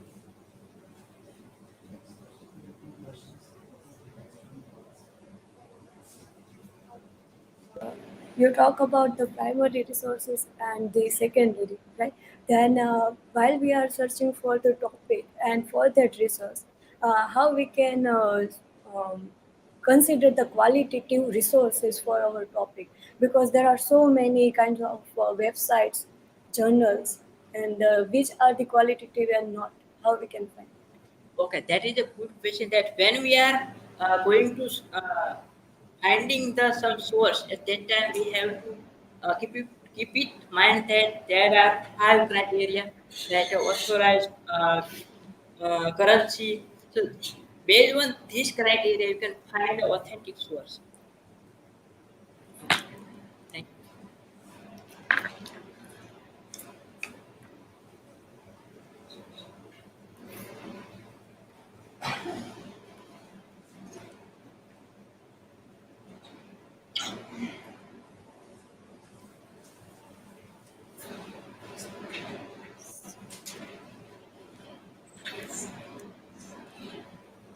Is that fine with the camera?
From here it is.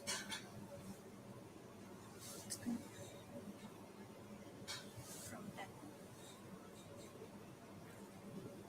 This is paper one. Paper once if I want to open the link which I have. This one. Yes, this. Thank you. Just a minute.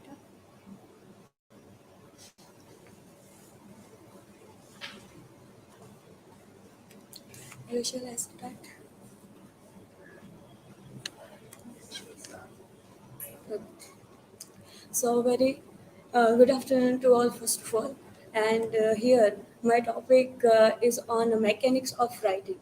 As we know that there is a non-academic and academic writing, and at that time we have to focus on, and we need to give focus for that, why and which and where we have to use some kind of science styles of sentences, punctuation marks, and all the things. And sometimes we have to avoid some things while writing academic writing. So here is the contents: style, spelling and punctuation marks, avoiding things in academic writing.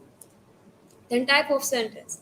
As we know that these first four form of sentences, which we have all familiar, they are declarative, in which some kind of sentence which is given some kind of information that he is doing something, like Rohan is playing in on the ground. Then interrogative, it means that question. And as we know that the questions start with the WH and how, and how she is working there, and what she is doing there, where is the Rahul. That way, this kind of these sentences. Then imperative, that some kind of command which is given by someone, that go and shut the door.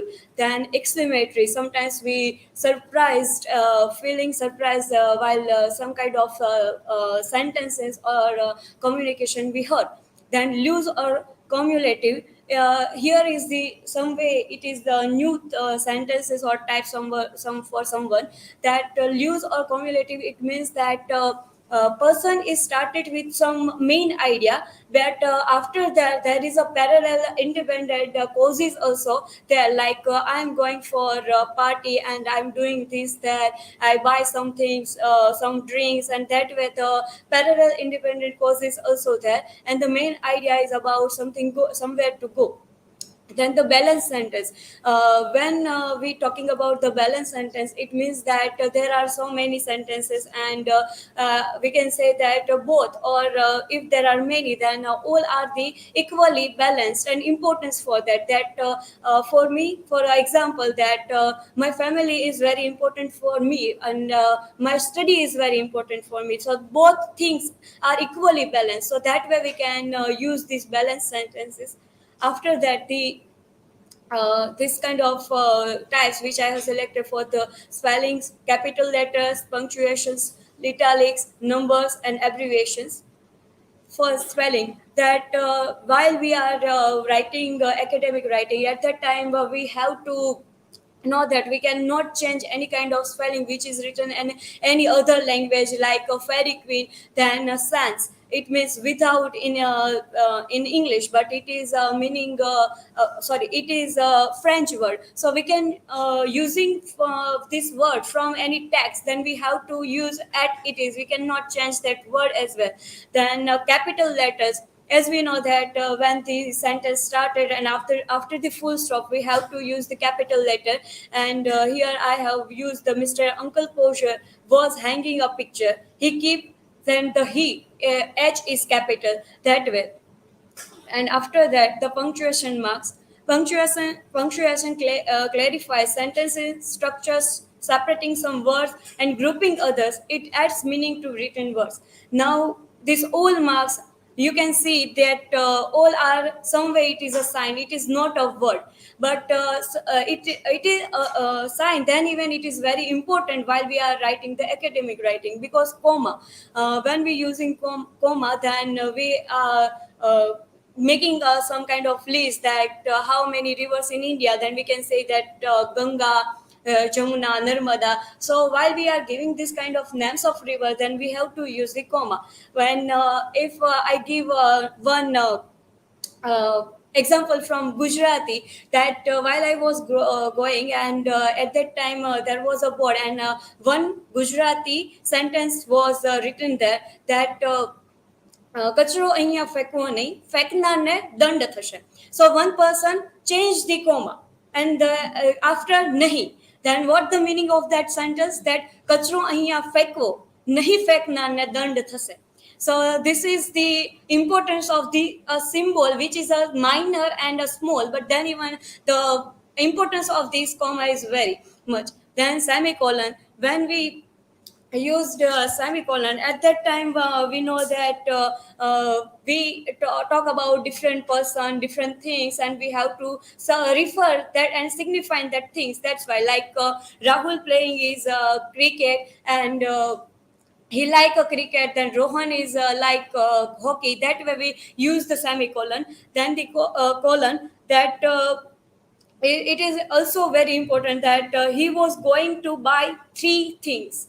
When three things, after that we have to use the colon, and then we can list given the three things like chair, table, or a pen. That way we can use the comma at that the list we are using. Then dashes, that as we know that sometimes while reading the text, some person who is speaking that initially or surprisingly he stopped and stopped to communication. At that time we use the dash, and then one is the small dash also. Then we use it for to make separation of two words like importance, then self independence. That way use the semicolon, sorry, dashes. Then apostrophe, it is also important, when we used this apostrophe, we can say that the things or object, it is belong to someone. Like this pen is Rahul, then is Rahul's pen. That way, and also we are using this apostrophe while using singular or plural. That way, if there is a s already there plurally, like girls, GIRLS, then we don't have to use the apostrophe S after, but only the S, like GIRLS, then apostrophe. So that way, the grammatical importance also while we are using the or doing the academic writing. Then brackets, then it we use when we want to specify something like page numbers while we are citing some references and books. Then slash, slash also we used while we want to give some date. Then some date, then month, then year. So that way we use is the slash, and different some things. Then we have to choose one. At that time we also use this slash. Okay, then italic. So I think there is some typo error, that to specify something like title. At that time, we using the italic, and while we are referring some book in our writing, at that time some books which are we referring, like Shakespeare wrote this kind of tragedies, Macbeth, Hamlet. So we use the name with the italic font.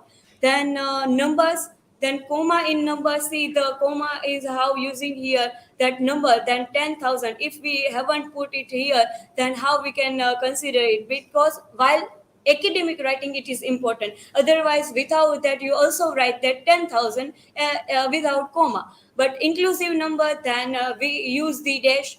2 and 3, then we used to mention the gap, then 20 to 25 pages. So all the between pages also we are counting for that. Then Roman numbers like Elizabeth II, then George V, and date and numbers which we used here, right? Then abbreviations. Abbreviation, it means that sometimes we using the only capital words, some name of person, then small letters, like in a DVD US, also before Christ as a B.C, then Eddie, and here next is the given the name JRR, and the example of double P and volume, which we use while we are doing the citations. Then avoid the things. So sometimes we have to avoid some kind of things while we are writing the academic writing, like euphemism. A euphemism is a euphemis, a Greek word, and it means that we have to be using some word in a positive way to explain something is a negative, or we can say the unpleasant, like pass away. We don't use the word death, right? So this is the euphemism. That let go, it means that someone is a fire some person from the job. Then the next one is a deadwood. It means that unnecessary and unsent word which is we organize in while we are making the sentences. That accordingly, so we can use so. According to our data, then we can say that we find. So the extra words we should not use and avoid them, and in spite of that we use some shorter words. We can say that at the present time, it means now. So this all the deadwood. Then jargon. There are many kind of jargon words, like in a medical field, in a business, in a police, in a military, and that way the jargon word, it means that something which we it is unnecessary and absurd. Then even we use this kind of words like chief cook and bottle washer. It means that someone who the person someone who the person who has so many kind of responsibility and work. So for that we use this kind of words. It means that jargon. Then the very interesting one is the gobbledygook cook, and it means that we use unnecessary words for the academic writing, that we should avoid that for that. And then inflected constructions. It means that for a one meaning or one word we use so many words, like for one verse we use 10 words. That way we have to we don't have to write 10 words but only one. Like if you someone say that enlightenment, then we give so many in a length definition. But if there is any synonyms or word, that we have to use not so many words for that. So an inflected construction, so it is also like unnecessary things which we have to avoid while we are writing academic writing. So these are the work citations, and thank you.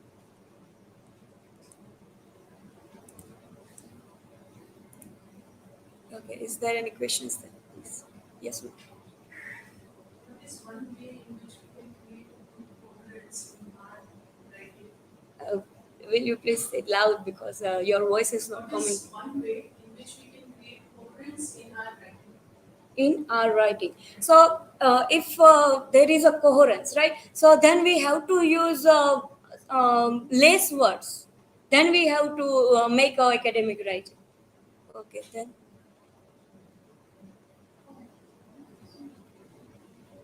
Which kind of sentence uses more in academic writing?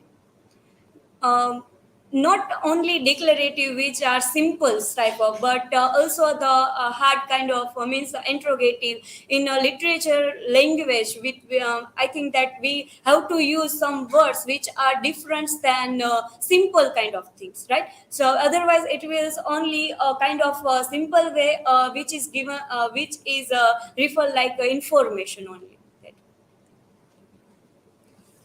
Thank you. If I was to ask a question, Yes. type also, that can display the question on the screen when you. So that Mehal, then Nayan and Alpa, they were to ask. Remember this, you have to ask the mandatory question. Okay, next, ask them.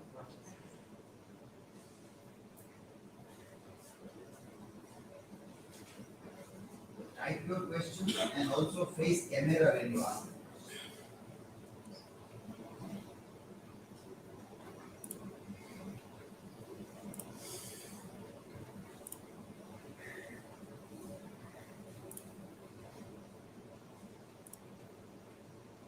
Nayan, Alpa and Asmita, and then anybody else who can ask the question.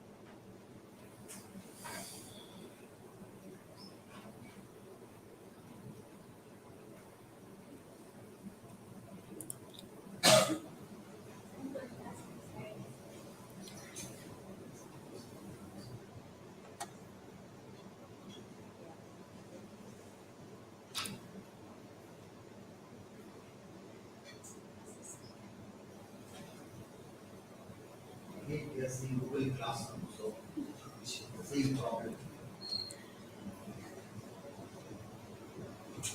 Is it visible?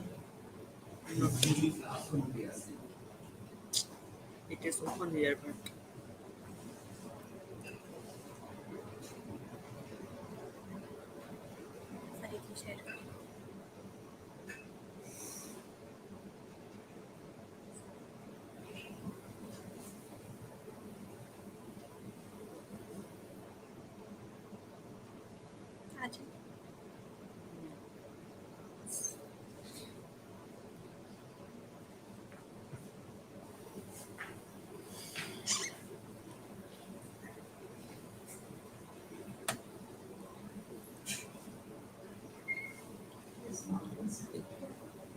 Good afternoon to all of you. Myself Nayan Vasan, and today I'm going to make a presentation on format of PhD thesis. So, what is PhD thesis? So basically, PhD thesis is a treatise written by a scholar, a research scholar, on the subject he or she has worked on. That is the basic idea of a thesis. And now, if we go through the handbook to literary research by Delia da Souza Korea, what she says about thesis. So, any thesis will have at least introduction and middle and conclusion. So, according to her, what is introduction? Introduction, that is what you are intending to do and why. Then middle, basically the chapters and the argument, and the conclusion, that is the brief summary of the significance of what you have done and the scope for the for further research in future. Then there is also information about the amount of the words. So basically, a thesis, how much words it should consist of. So basically, there would be 18,000 words, and if we divide, then introduction and conclusion may have 4,000 words, and chapter that have 8,000 to 10,000 words. Then I have tried out to make sections of the thesis after referring some of the PhD thesis and the ordinance of the university of our university and Narsee Mehta University. So these are the sections of the PhD thesis. First, that is the title page. Second one, that is certificate pages. Then acknowledgement and abstract, then table of contents, then chapters, bibliography, index, and appendix. So first, title page.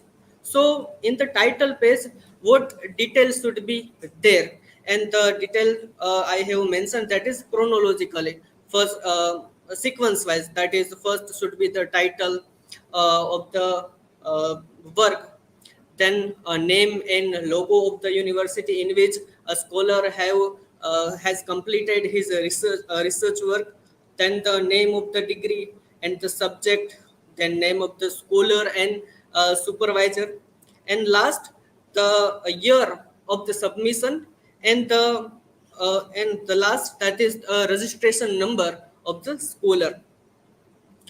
Then next, certificate pages. So in this section, what types of certificate we can get? So first, the declaration by the scholar. So in this certificate, what we can get the idea about here, in the certificate, a scholar declares that he or she has read his primary and secondary sources, and his work is original one, and we also find the title of the work. And then next, the certificate by the supervisor. This certificate given by the supervisor, and what supervisor certifies that? The supervisor certifies that uh, the scholar has completed his or her research work in his or her what we can see, the under the supervision. That and next, anti-plagiarism certificate. So here we can show the how much percentage of plagiarism may be found in the any PhD thesis, and our university is using right now Urkund software to trace plagiarism in the work. Then next, pre-PhD Viva certificate, and the next section, we can find the acknowledgement and the abstract. So what is the acknowledgement? Here in the section we can show that it acknowledged by the scholar. Here the scholar acknowledged to those who helped him during the his or her research work, his family members, his friends, supervisors, then librarian and other people. Then later on we see the abstract of the thesis. Here a scholar tries to give a brief idea of about his or her thesis. Then table of contents. Here we can see the list of all the contents of the thesis with the page number, and later the chapters. We can see all the chapters of the thesis in this section. Then bibliography. Here we can find primary and secondary sources used by the scholar. And the last, index and appendix. So in index, we can find the index given by the scholar and appendix. So in this appendix, what kind of information may be found? So here in the appendix, we can find the tables, images, maps, charts, then research paper, and we also can put the result of our coursework. Then here I have tried to uh, make a table. So here it is a Ganga format of PhD thesis submission. So our university is recommending this type of this what can say soft copy format. So first file should be title page, or all the files should be in PDF format. So first file should be title page, and what will be there would be there in the file. So there will be only the title of the thesis. Then second one is certificate. So here what file should be there? So pages of the certificates by the scholar and the supervisor. Then preliminary pages. So in this file, what information should be there? So all the pages till the first chapter of the thesis except title page and certificate pages. Then the chapter of the thesis, chapter 1, chapter 2, and later on. Then the last, bibliography. So what would be there in this bibliography? So the pages of the bibliography of the thesis, then annexer and appendix. Here the pages of the annexer and appendix can be found. And the last one, recommendation. Here what pages should be there? So the title page, then recommendation and conclusion, and the future finding. These are the references. Thank you.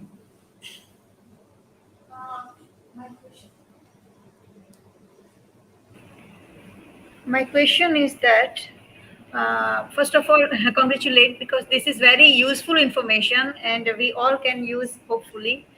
My question is that, do all the universities follow same format? No.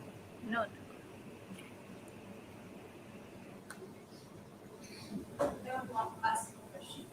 Should we follow the idea of minimum maximum pages of thesis? Because we may find some thesis with limited or few pages and even significant. And keeping in mind all the fraternities, all the we can say fields, not humanity only. So What do you think? according to my idea, we cannot judge a thesis by its number of pages. So that's. Thank you.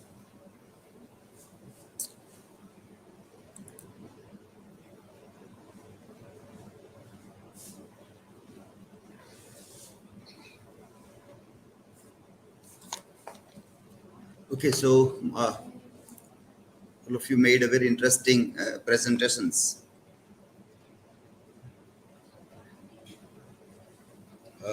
And I hope the recordings will be very useful to the PG students and the upcoming PhD batches also.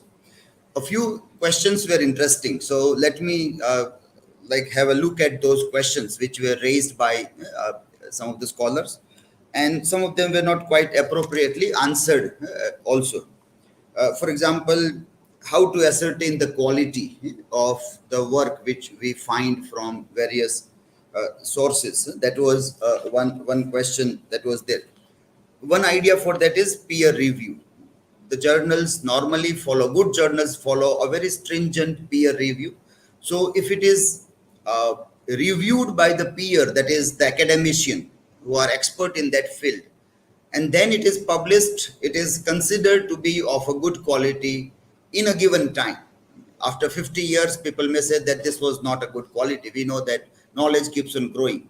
But today, if the experts in that field, they have approved it, and then it is published into a quality journal, which is edited by, again, a very qualitative people, then it is of good quality. But as we know that all journals are not of good quality, all the journals do not follow the qualitative process. So we cannot generalize that if that these steps are followed, it will be having a good quality only. So that is how the quality is to be ascertained. Who are the reviewers of a given journal and how they follow stringently the process of reviewing those things. Another question was about this whether one should write in first person or third person. Objectivity, how can it be maintained? Now again, this is the question that you cannot have a strict rule that it should be only in this way or that way. It is more about how you practice objectivity. Even through linguistic markers which are used in terms of first person, one can maintain objectivity. And even by using third person linguistic markers, one may not maintain objectivity. So basic purpose is to maintain objectivity. So how one maintains that, that is more important rather than whether it is only this or the another one also. So when people use linguistic markers of third person, there are more chances that one can have objectivity by distancing self from that. But sometimes it is necessary to have a person being speaking something there, even though objectively also. So then that is that matter that I have to keep in mind. So don't take the things literally. It is not to be taken literally, that it is a rule that is not to be broken. It is not like that. So why that rule is there, that is more important. So if you are able to maintain the intention behind the rule, then we can be flexible with the rule also. Biases and prejudice, how we can do that, unconscious biases and how one can be free. That is a very difficult task, as we were talking about Zohari window and what I don't know. So that is always the dark phase. So we always keep that in mind, that it is very difficult to say that whether we are biased or prejudiced or not when we make. So we never say with guarantee that I am not biased or I am not prejudiced about. That is nearly impossible to say that. And based on what we are saying, that Zohari window. So psychologically proven hypothesis that it is very difficult for anybody to realize that where is the kind of a darkness within their own self. That way you can answer or you can discuss these things. Permission to be taken or not, that point about permission. Again, it is very subjective.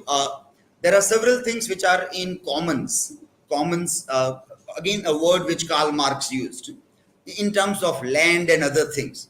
But we in digital form, we have Creative Commons.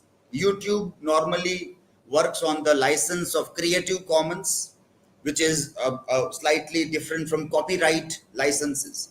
So once when people are putting things in public domain like YouTube or social media, it means they agree that it can be shared without permission.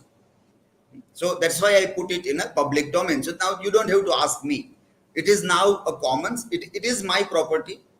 You can say that in the citation, but you don't have to ask my personal permission to use something from my video or for my video or other kinds of thing. No requirement.